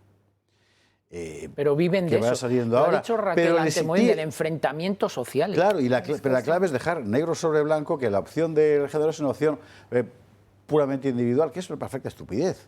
Pero lo saben también, pero se trata de crear antagonismo. ¿Usted cree que no saben cuando privilegian de una forma enteramente abusiva a los inmigrantes ilegales, como está ocurriendo, y cambiamos de tema, lo que generan? La gente reacciona cabreándose. Este tío que ha llegado aquí, nadie sabe cómo. Bueno, sí, saltándose la ley, está recibiendo una ayuda de 500 euros para pagarse un alquiler y yo estoy viviendo con mis padres. Pero es que lo que buscan es eso, porque de lo que se trata es de crear antagonismo, es sobre la sociedad sobre la que quieren vivir. La noticia, el otro día, a propósito de la regularización de inmigrantes, salió, sacamos aquí el episodio, un afable muchacho marroquí, hablando con Kake Minuesa, contando las ayudas que recibe. Yo la verdad es que flipé, ¿eh? Vamos, ya quisiera yo para cualquiera de mis hijos semejante derroche de dinero. Para nosotros no, para ellos sí. Y tirando, empiezas a ver las ayudas negro sobre blanco al alquiler. Sí, porque este tío tienes que pagar entre 500 y 900 euros al mes para el alquiler. De verdad que es un... Bueno, y hay más. Y Iago Soler se puso a tirar del hilo todavía un poquito más y nos lo cuenta. PP y Vox hacen frente común contra la inmigración masiva y descontrolada que está provocando las regularizaciones masivas. Y este plan del gobierno tiene unos entresijos económicos que la oposición denuncia. Según Vox, se contemplan ayudas para el alquiler que van desde los 400 hasta los 1.000 euros mensuales. Una ayuda para los inmigrantes que desearían miles de jóvenes en toda España, independientemente de la nacionalidad. También podrían solicitar coberturas como el abono de una fianza y el coste del seguro del alquiler. Todo esto lo tendrán durante medio año y estará otorgada por el sistema de acogida y protección internacional que ya les da manutención y necesidades básicas. Pero será incompatible con ayudas de otras administraciones. Este tipo de pagas serán para refugiados y solicitantes de asilo, no para los que piden las nuevas regularizaciones. A esto se le suma el acceso a la atención sanitaria pública a personas ilegales que viven en España.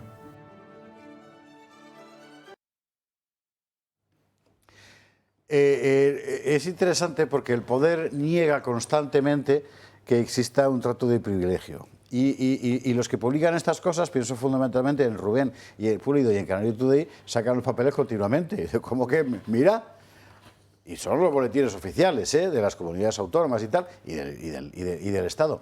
Da igual, seguirán mintiendo, seguirán construyendo esta realidad enteramente demente, además en una situación de avalancha migratoria como la que estamos viviendo. Oye, ¿tú has estado en la Asamblea hoy?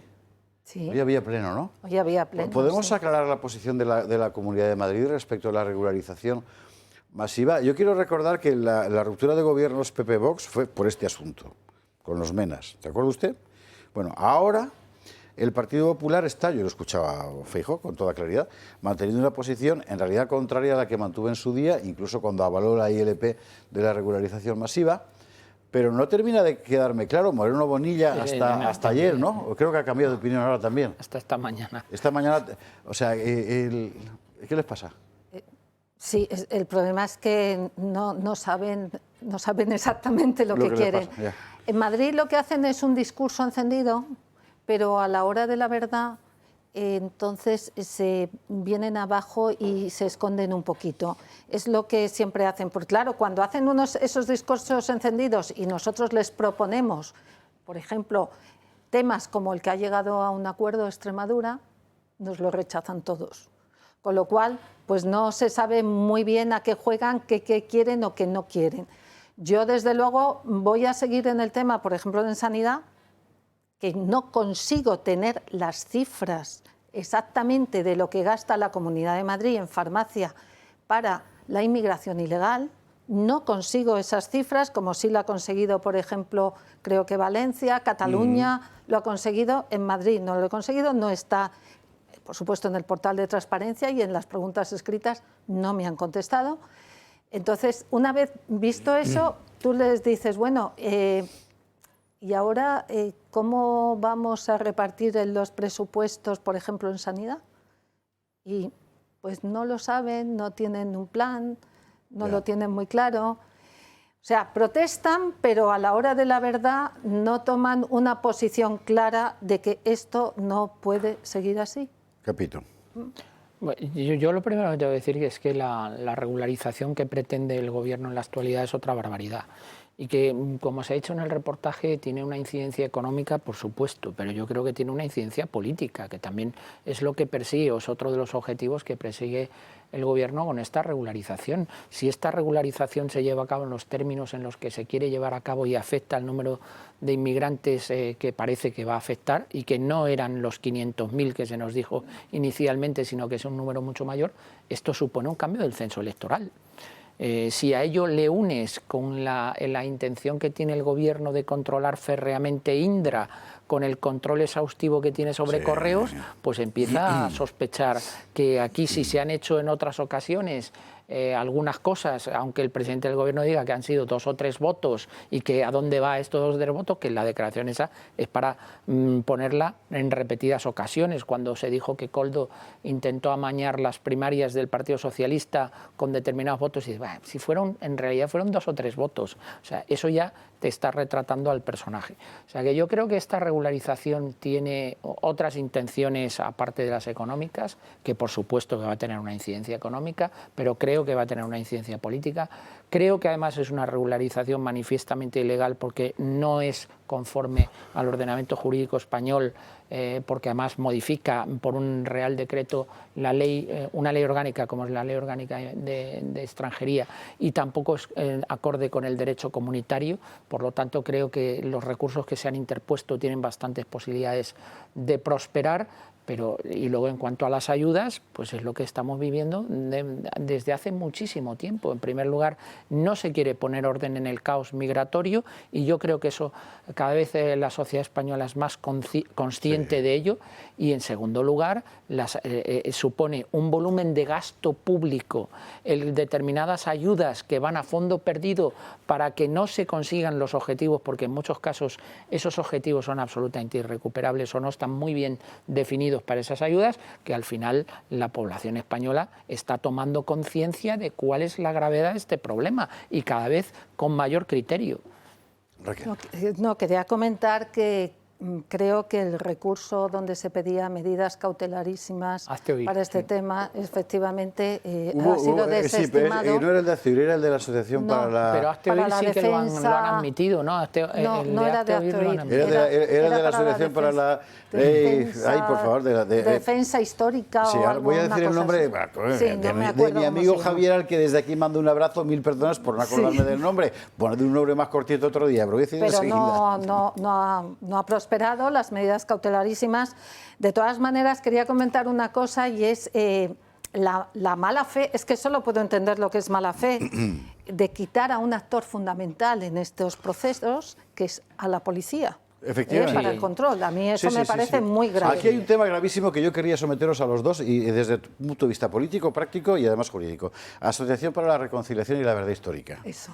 Que además es una asociación muy importante en el combate contra la Ley de Memoria Democrática, que ha conseguido muy importantes cosas y que aquí efectivamente le han tirado por tierra un recurso, pero hay más, está el de Hazte Oír pendiente, en fin. Bueno. No, el de Hazte Oír ya ha sido admitido, vamos, esas son las noticias que está tengo. El que puso Vox, está el que puso la Comunidad Vox, de Madrid que va a poner también, en fin, en las comunidades. Es lo siguiente, vamos a ver.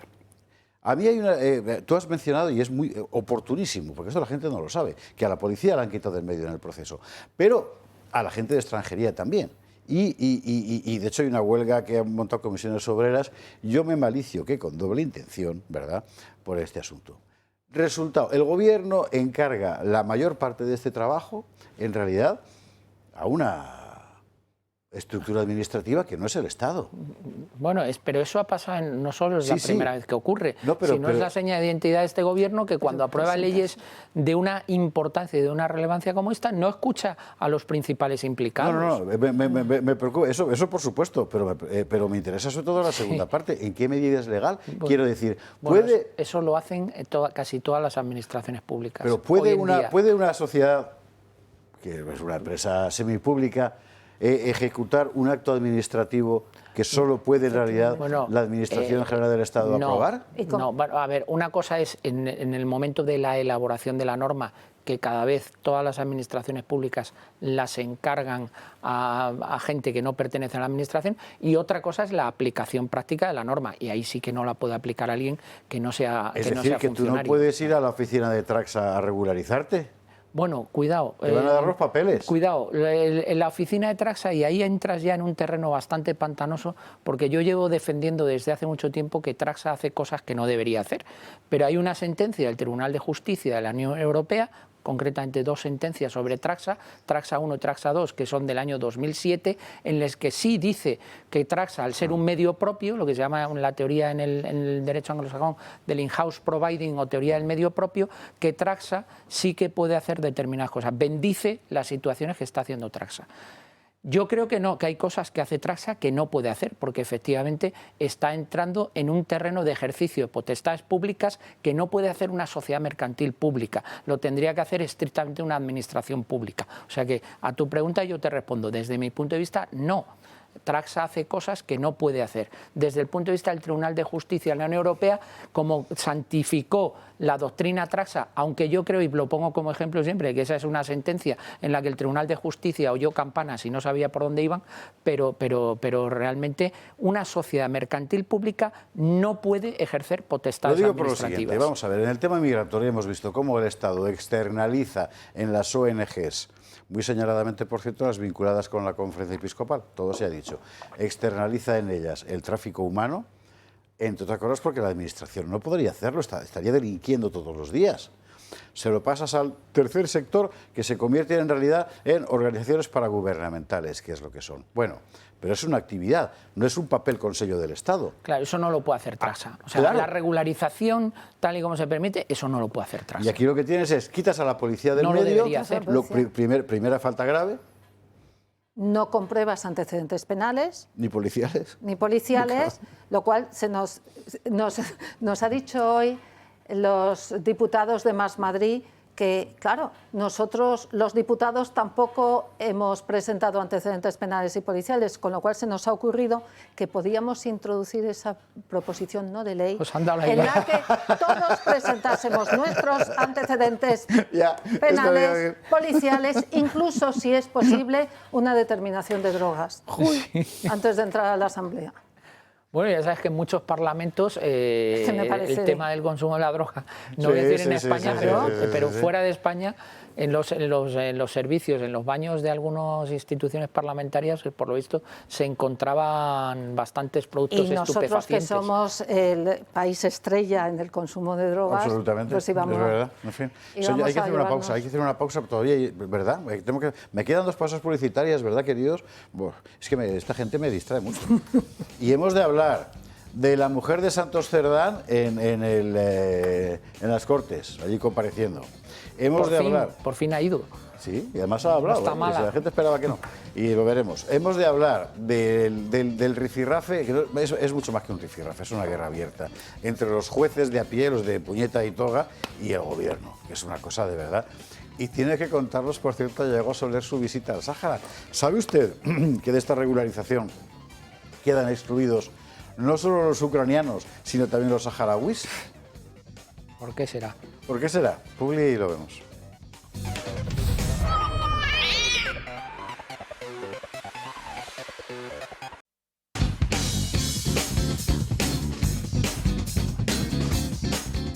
...22 en Canarias. Vamos a seguir con el capítulo de corrupción, pero antes le recordamos que tenemos este fin de semana la Feria No Solo Militaria, que es la mayor concentración de militaria de toda España. Es un acontecimiento cada vez que lo organizan, y que este año además trae todos los vehículos militares de la guerra civil.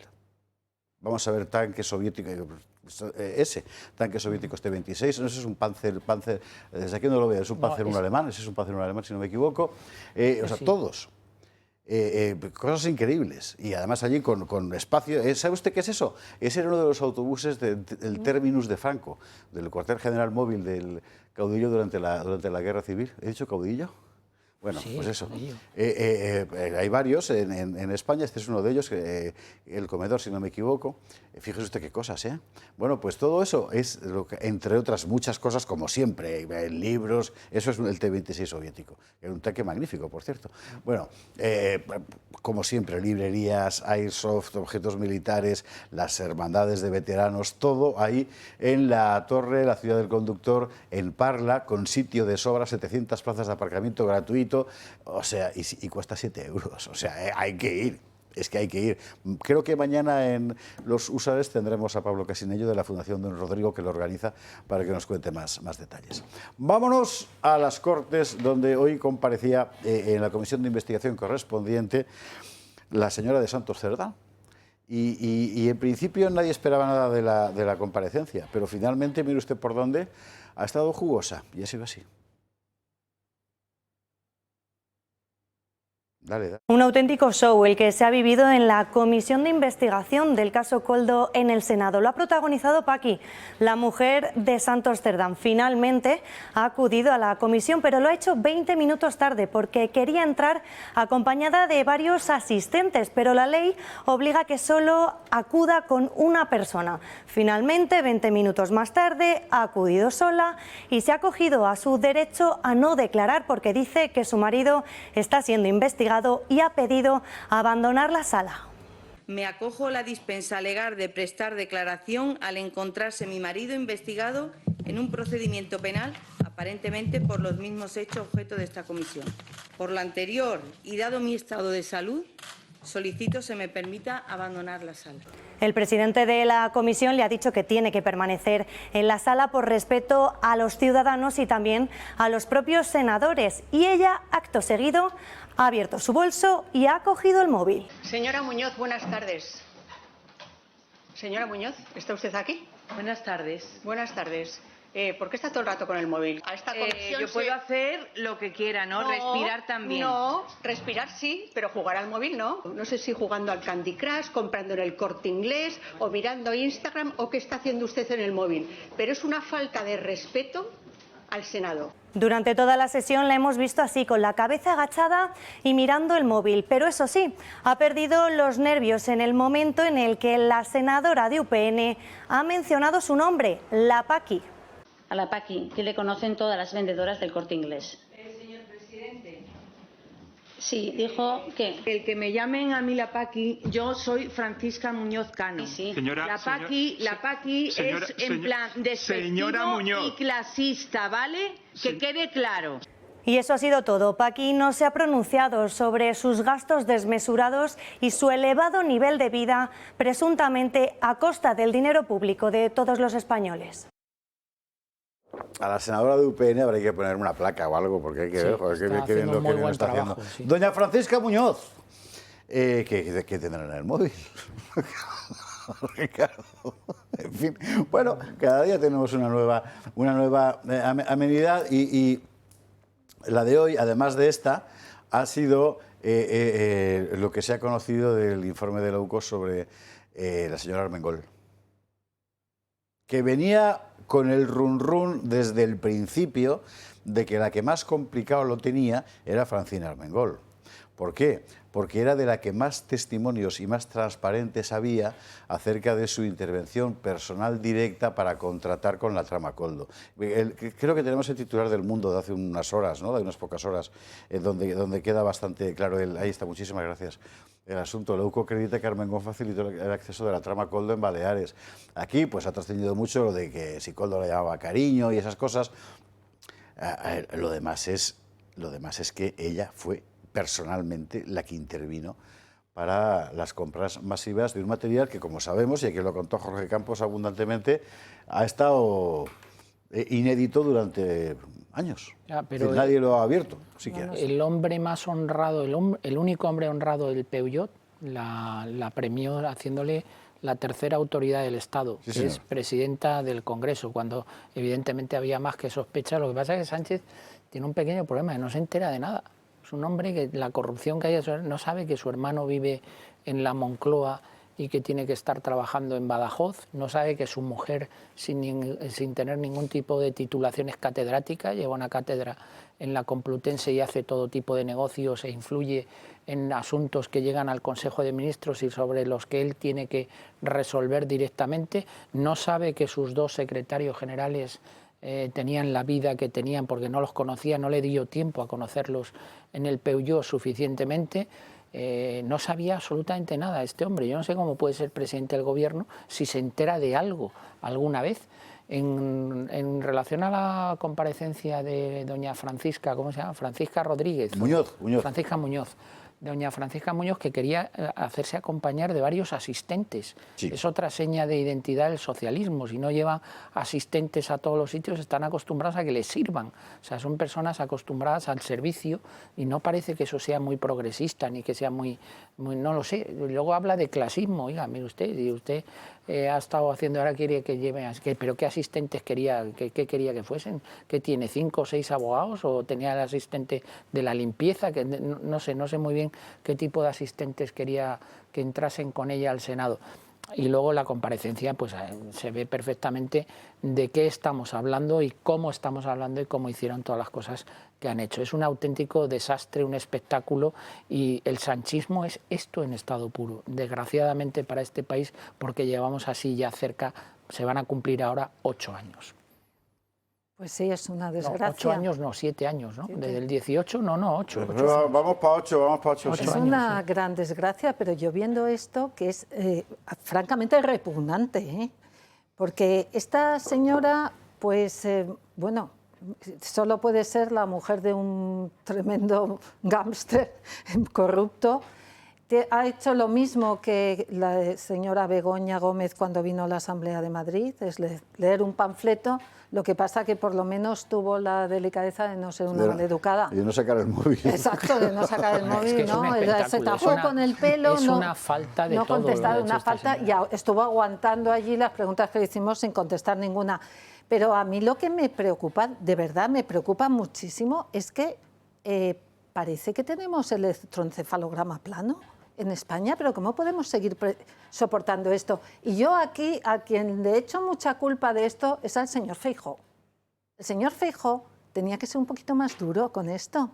Y aunque no fuera, aunque según él no va a llegar a nada, hombre, una moción de censura, es que aguantar esto, por lo menos para que la España anestesiada por otros medios de comunicación que no son por lo menos se enteren de algo. Es que es espantoso. Sí, llegamos... Es que yo esto no lo he visto en ningún sitio. No, es difícil. La situación que estamos viviendo en España es... Decía el otro día un comentarista, que no me acuerdo quién es, y no tendría ningún problema en citarle, no es copyright mío, decía, no es que estemos hablando ya de estándares democráticos de Alemania o de Reino Unido, es que en Burkina Faso, en Burkina Faso esto no podría pasar, es que está el hermano del presidente del gobierno y en las circunstancias en las que está procesado. La mujer del presidente del gobierno y en las circunstancias en las que está procesada y pluriimputada por 4 delitos. Los 2 secretarios generales que ha tenido el presidente del gobierno a su lado. El presidente de la SEPI, la presidenta de ADIF. O sea, es un escándalo tras otro. Con además muertos en medio por el horror de esta corrupción. Sí, sí, que eso es la lo corrupción más causa grave. muertos, efectivamente, lo hemos visto en Adamuz, con todas las situaciones que hemos vivido en ADIF y en manos de quién estaba ADIF en aquel momento. Es una situación realmente... Y a todo esto hay aderezado sin presupuestos, que eso también causa muertos. Esto nos lleva al otro tema, porque por así decir, la presentación de doña Francisquita es una zarzuela. Eso es una zarzuela, sí. De doña Francisca en las Cortes es un poco la versión cañí y un poco cómica, si usted quiere, del enfrentamiento, del ejercicio de deslegitimación que está perpetrando el Gobierno sobre todas las instituciones. Así el legislativo, las Cortes, como el judicial. Y aquí la batalla es extremadamente grave. La noticia de aquí reprochábamos el otro día a la CGPJ que se limitara a mandar al señor Fuentes. ¿Sabe usted? Fuentes dicen que, el señor Fuentes, a contar que estaban muy molestos. O sea, de verdad. Ya hay los jueces de Madrid, por ejemplo. Y es muy importante que esto pase. Vamos a ver dónde han puesto los jueces de Madrid. Y digo que es importante porque son jueces con nombre y apellidos, ¿verdad? Diciendo al gobierno ya está bien. No porque Peinado sea Peinado, un señor concreto, no, es que es por lo que representa, claro. Vamos a verlo y ahora lo comentamos. El juez Peinado sigue recabando apoyos del mundo judicial.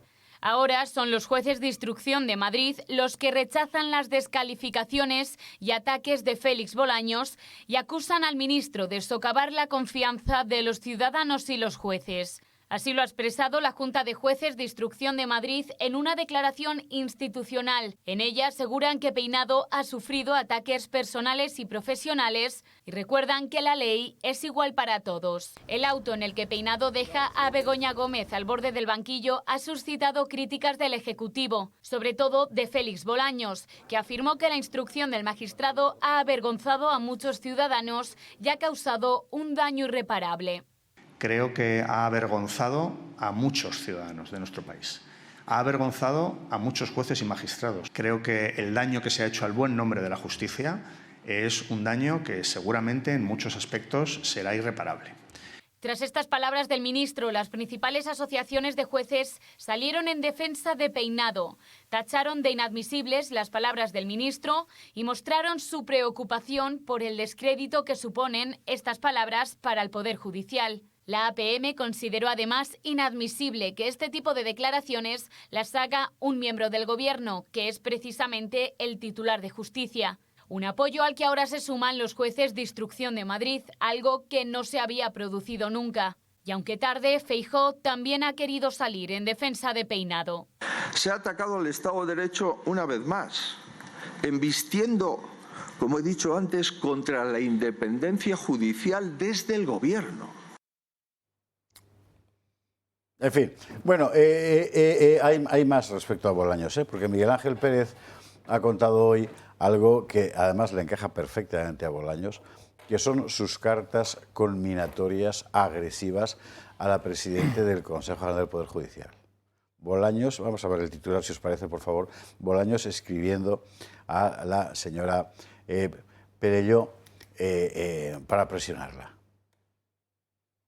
Claro, al final alguien lo ha cantado, como es lógico, ¿no? Pero oiga, es que de verdad, ¿pero dónde estamos? Los jueces de Madrid.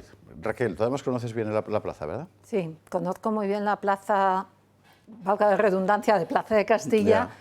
Y por eso me alegro de verdad especialmente, porque son jueces, muchos de ellos ya con edad como el juez Peinado, por lo tanto no tienen ninguna aspiración. No tienen ninguna aspiración de llegar al Supremo. Son jueces que se van a jubilar como magistrados y por tanto son gente muy entera, muy responsable. De verdad, yo solo tendré palabras positivas para los magistrados que yo llamo de a pie. Solo palabras positivas. Y además sería muy interesante, yo no sé si lo habéis oído, las palabras de la decana, que dijo hace unos días, que dedicó unas palabras al señor Bolaños, María Jesús del Barco, que es la decana de Plaza de Castilla, también muy interesantes, enmendándole la plana, porque es vergonzoso. O sea, yo no sé qué está esperando la Unión Europea, de verdad, porque tan exquisitos que se pusieron con Polonia y con Hungría, yo creo que esta injerencia que hace el Poder Ejecutivo contra el Judicial es brutal. Es brutal. Raquel Barrero es tan buena persona que lo de la Unión Europea lo he dicho en serio. Sí, no podemos esperar. Si no han actuado ya, yo no sé cuándo lo van a hacer, ¿no? Porque efectivamente es gravísimo el comportamiento que está teniendo. Hay que recordar que este señor, entre otras cosas, es ministro de Justicia. Es un ministro plenipotenciario que actúa como la criada del sanchismo, porque es el ministro de los tres poderes, ministro de la Presidencia. Por lo tanto, es el que tiene que controlar y además de él dependen cosas importantes como la Comisión de Secretarios de Estado y Subsecretarios, que es la comisión que prepara las sesiones del Consejo de Ministros de relaciones con las Cortes y de justicia, del poder los tres poderes, ejecutivo, legislativo y judicial. Y no parece que esté cosechando muchos éxitos, porque en el Parlamento no le va muy bien al Gobierno, que desprecia al Parlamento. Por otra parte, ya dijo el presidente del Gobierno que estaría dispuesto a gobernar sin el Parlamento, que eso es otra de las lindezas que ha soltado por su boca el presidente del Gobierno. Y en el caso de la justicia es absolutamente inaudito que el ministro de Justicia, notario mayor del Reino, pueda estar atacando de la forma en la que está atacando a los jueces. Solo hay un halo de esperanza, porque la prueba de que en España todavía a día de hoy, a pesar de los conflictos y a pesar de los ataques que el Gobierno está llevando a cabo sobre la justicia, afortunadamente el poder es fiscalizado y sigue habiendo jueces en Madrid y sigue habiendo jueces en España. Y prueba de ello son los dos juicios que se están celebrando en la actualidad, al anterior Gobierno, la Kitchen, y actualmente a los casos de corrupción del Gobierno que está ahora mismo en el poder y todos los casos que van a venir. Y de momento sigue habiendo independencia judicial, sigue habiendo jueces valientes en este país que hacen su trabajo, como el juez Peinado, a pesar de las presiones que están sufriendo, y eso va a seguir así.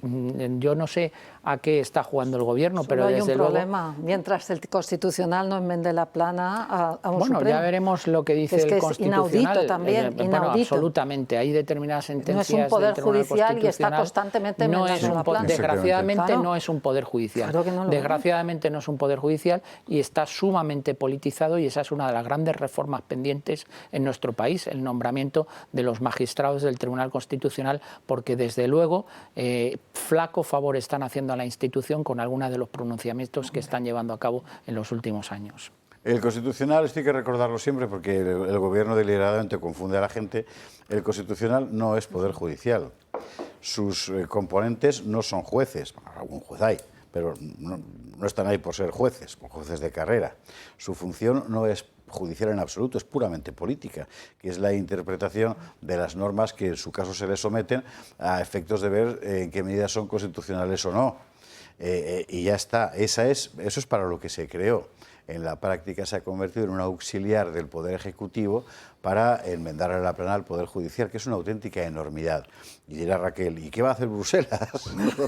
No, pero claro, hay que recordar cómo se cocinó el pacto de la renovación del CGPJ en España, que fue un pacto, le recuerdo a usted, entre Bolaños, González Pons, amadrinados ambos dos por el entonces comisario de Justicia, hoy procesado por corrupción, que era el señor Reinders. Exacto. Es que este es el paisaje. Yo, de todas formas, viendo determinadas actuaciones y declaraciones que llevan a cabo algunos ministros que pertenecen a este gobierno, no sé qué se les pasa por la cabeza, de verdad, porque la pérdida de prestigio que está teniendo un señor como Bolaños o un señor como Marlaska o algunos otros miembros del gobierno, eso ya es una mancha que les va a acompañar para el resto de su vida.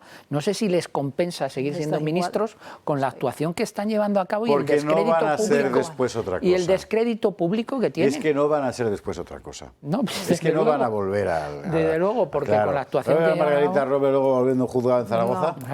O Marlaska. O Marlaska, no. Ellos ya tienen su vida resuelta. Cosa, por cierto, que habría que investigar, digo yo. No sé. Claro.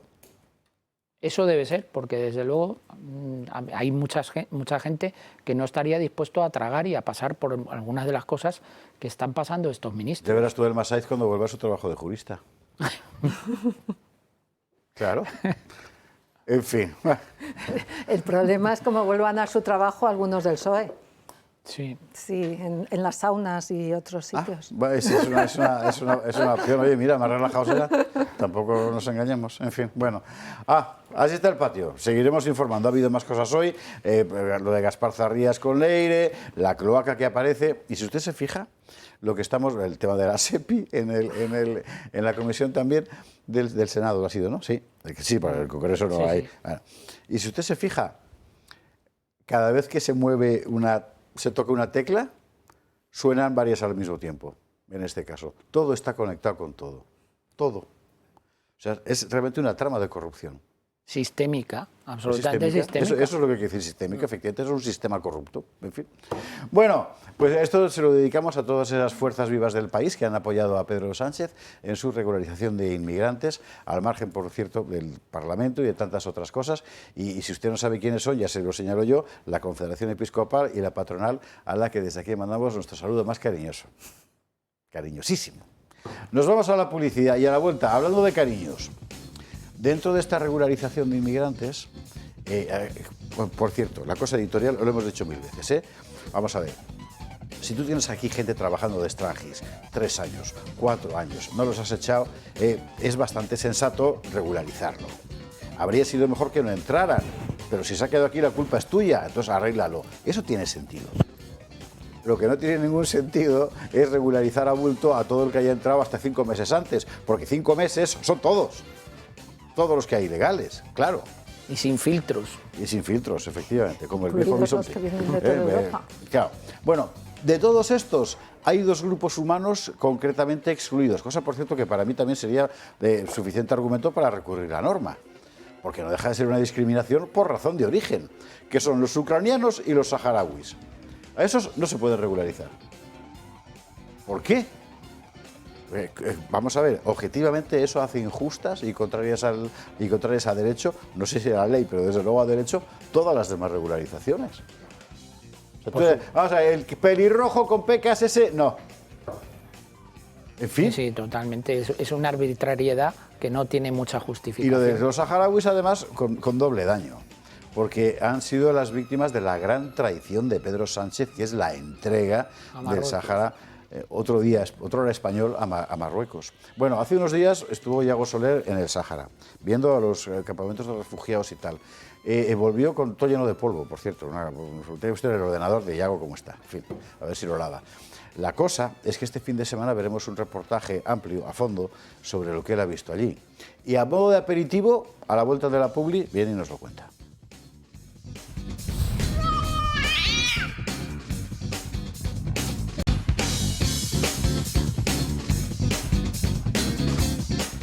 23:48, 22:48 en Canarias, recta final del Gato al Agua. Antes de irnos al Sáhara, nos vamos a La Mancha, porque les recuerdo que ha empezado el ciclo del Quijote de José María Benítez, aquí en el Club de Amigos, Locos por el Quijote, que consiste básicamente en coger ese libro que todos hemos leído, o decimos que hemos leído, o quizás en su día leímos, y contarnos lo que hay en el fondo de cada página. Es fascinante, porque es exprimir todo el jugo a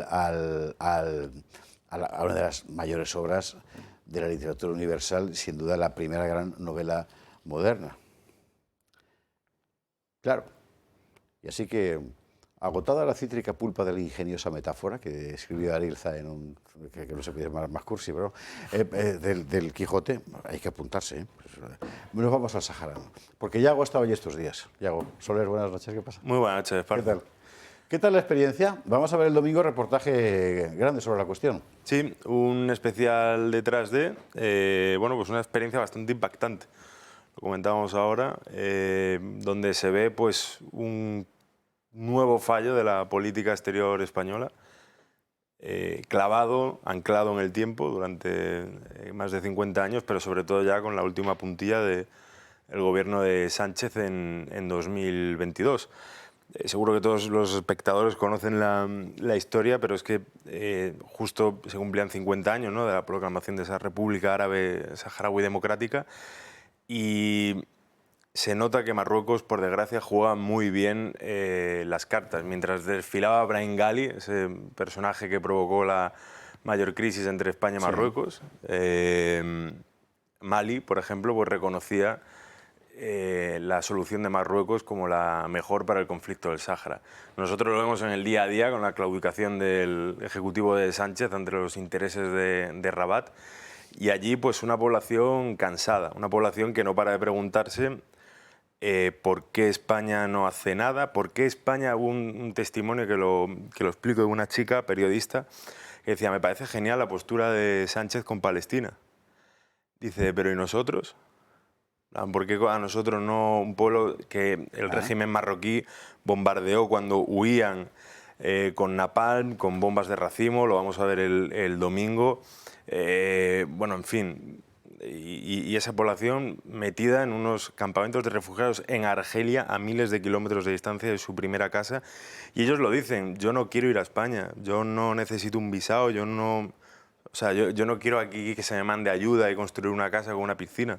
Yo lo que quiero es volver a mi tierra, y en el caso de los jóvenes, a la tierra de los abuelos. Y bastante curioso porque en todas las casas y bueno, organismos, ¿no?, que se construían ahí, había ayuntamiento de Burgos, diputación de no sé qué, Patapín de no sé cuánto, pero ninguno, salvo algunos sacos de comida de Cooperación Española, en ninguno que yo haya visto estaba el sello del gobierno español, ni del Ministerio de Asuntos Exteriores. De vez en cuando me comentaron que iba alguna autoridad española, intuyo que de la embajada o del consulado en Argelia, pero bueno, vuelvo a repetir, pues un fiasco más de esa política exterior española, y el fin, yo creo que para muchos historiadores, tú lo sabrás, que hay un debate sobre si verdaderamente el fin del Imperio Español fue en Filipinas, en Cuba, o se ocultó por vergüenza y fue en el Sáhara español. Y en el lugar originario que hay, porque todos están los campamentos de refugiados, pero entonces Sáhara español en su día fue realmente una provincia que tiene procuradores en Cortes, además, era una cosa muy vistosa verlos, y ciudades importantes, el Ayun, Villa Cisneros, en fin, sí, todo aquello era. ¿Y allí qué hay? Pues ahora mismo el mapa del Sáhara Occidental, también lo veremos en una infografía, está dividido. El 80% casi lo tiene Marruecos, y el 20% restante son zonas liberadas por el Frente Polisario, ¿no?, la rama político-militar del Sáhara Occidental.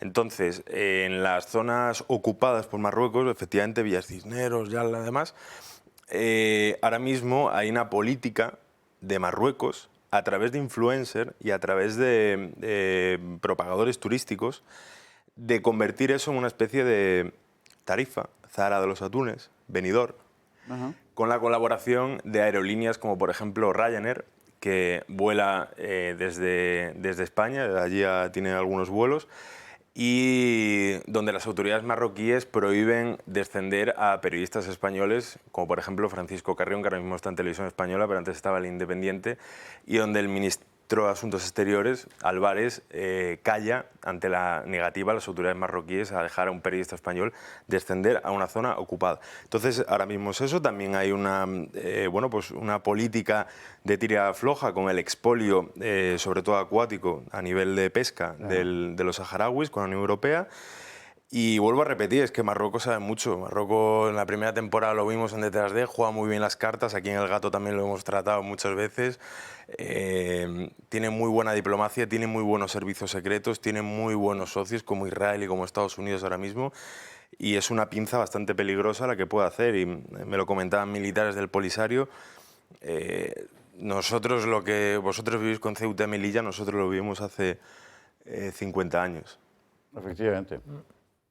¿Y ellos hablan castellano? Sí, ellos hablan castellano, sobre todo los mayores. Los jóvenes yo pregunté y tienen como 2 horas o 3 a la semana de castellano. Para los mayores, que son los que más quizás sentimiento español, eso sí, todo hay que decirlo a los espectadores, tienen pues, unos pensamientos y unos sentimientos hacia el pueblo español que no tienen absolutamente nada que ver en comparación con los gobernantes, ¿no? Y a nivel del idioma, pues los mayores lo dicen, que es una pena que se pierda. Muchos niños saben, sobre todo por el intercambio de todos los niños saharauis que vienen aquí 3 a 4 meses y que ahora mismo pues muchas asociaciones lo dicen, que por desgracia la crisis del COVID, la crisis ahora de tal, bueno, el aumento del coste de la vida que todos estamos viviendo... Interrumpió todo eso, claro. Exacto, pues muchas familias se lo piensan a la hora de volver, pero sí, se habla español, todavía tienen refraneos españoles, o sea, tienen ese sentimiento como el que vi en Cuba o en Filipinas, de amor hacia lo que dicen en Hispanoamérica, la madre patria. Aquí pues sobre las autoridades españolas, incluso gente del Frente Polisario que estuvo en su tiempo enzarzados. El Frente Polisario es el principal responsable de poner a buena parte de la población saharaui contra España en el momento más inoportuno. Digamos que dentro de todo este gigantesco desastre, la parte de culpa que a ellos les corresponde fue precisamente la política absurda del Frente Polisario. Le salió el tiro por la culata. Que le salió el tiro por la culata. Exacto. Perdón, estábamos comentando antes de qué nacionalidad son. Ellos ahora mismo están, con lo de las regularizaciones masivas, están bastante enfadados porque no han entrado en ese cómputo, ¿no? Al ser, si no me equivoco, apátridas. O sea, ahora mismo ellos tienen libros de familia y DNIs españoles. Algunos lo consiguen el DNI y el pasaporte argelino, pero es un trámite bastante costoso. Y los más afortunados lo consiguen, pues los papeles como... Pero me comentan que es bastante más lento que otras nacionalidades, léase marroquí, los papeles españoles, porque hay muchos, por ejemplo, casos de... Oye, pues un médico, vengo a Barcelona a educarme, a trabajar un par de años y luego regreso allí. Allí hay clínicas privadas, incluso hay clínicas públicas, donde los estudiantes que han venido a España luego regresan allí a trabajar. Y en ese periodo, intuyo que de trabajo aquí y de estudios, pues van haciendo papeles y lo consiguen. Pero es una tarea ardua, me comentaban, o sea, conseguir la nacionalidad. Pero ahora mismo son eso, o sea, gente apátrida que no tiene un pasaporte... Es que consideraba que los apátridas no es algo que no es legal, que alguien no tenga patria. De acuerdo con Naciones Unidas. Claro, ¿no? de acuerdo con Naciones Unidas no puede haber apátridas. Sí, yo creo que hemos visto por ahí que tenían un estatuto, o sea, como una nacionalidad saharaui, pero no reconocida internacionalmente. Es una nacionalidad, sí, están en una situación jurídica jurídicamente existe la nacionalidad saharaui, pero que no la reconoces internacionalmente. No, claro, porque ellos, por ejemplo, están en no están en Naciones Unidas, la República Árabe Saharaui Democrática, pero sí que están en la Unión Africana. O sea, está en una especie ahí de limbo alegal, por así decirlo, donde no tienen una documentación que presentar de cara a... Porque también es bastante curioso que, claro, están dentro de Argelia, pero cuando te alejas de los campos de desplazados, date cuenta que allí hay armas, ellos tienen armas largas, tienen vehículos blindados, tienen artillería, mucha captura a Marruecos, después hay un checkpoint del ejército argelino. O sea, no es... ¡Hala! No. Allí las autoridades argelinas cuidan. La policía, por ejemplo, no va armada, que eso es algo que me ha llamado la atención y que pregunté, porque claro, de cara a una rebelión se te echan, como aquí, yo que sé, imagínate, los mozos de escuadra se te echan encima armados, ¿sabes? Allí la policía no va armada, los militares tampoco, mucha seguridad, pero pocas armas. Y luego eso, a kilómetros después de los hay como una especie de frontera que ya entras a Argelia, con, ya digo, un checkpoint, los soldados con cascos, con chalecos... Entonces es curioso, es como, no sé, una especie a lo mejor quizás de Guantánamo en Cuba, un territorio dentro de otro país, una especie de Gibraltar. Bueno, ¿De cuánta gente estamos hablando allí? Pues son ahora mismo casi 200.000 personas. ¿En los campamentos? Sí, 200.000 personas en los campamentos, miles de ellos están fuera, sobre todo en España. Pero allí son 200.000. Luego en las zonas ocupadas hay como, si no me equivoco, 500.000, pero muchos salen porque hay una persecución sistemática de las autoridades marroquíes. Aunque étnicamente, o sea, físicamente sean iguales, tienen luego sus... Pero sí, ya te digo, una vida difícil, cortes de luz, falta de medicina, los niños... ¿Y todo esto lo vamos a ver el domingo a qué hora? El domingo a las 9 de la noche. Domingo a las 9 de la noche en Detrás de... Sí, exacto. Aquí en el Toro Televisión. Y esto era el aperitivo nada más. Diego, muchísimas gracias. Muchas gracias. Doña Raquel Barrero, don Antonio Nelson Dimón, mil gracias a los dos por estar aquí con nosotros, y a Aldo Mariátegui, que se marchó también, y a ustedes. Mañana Gato de Húsares. ¿Y sabe usted de qué vamos a hablar? Del sentido apocalíptico de la guerra de Irán, entre otras cosas. Ya verá.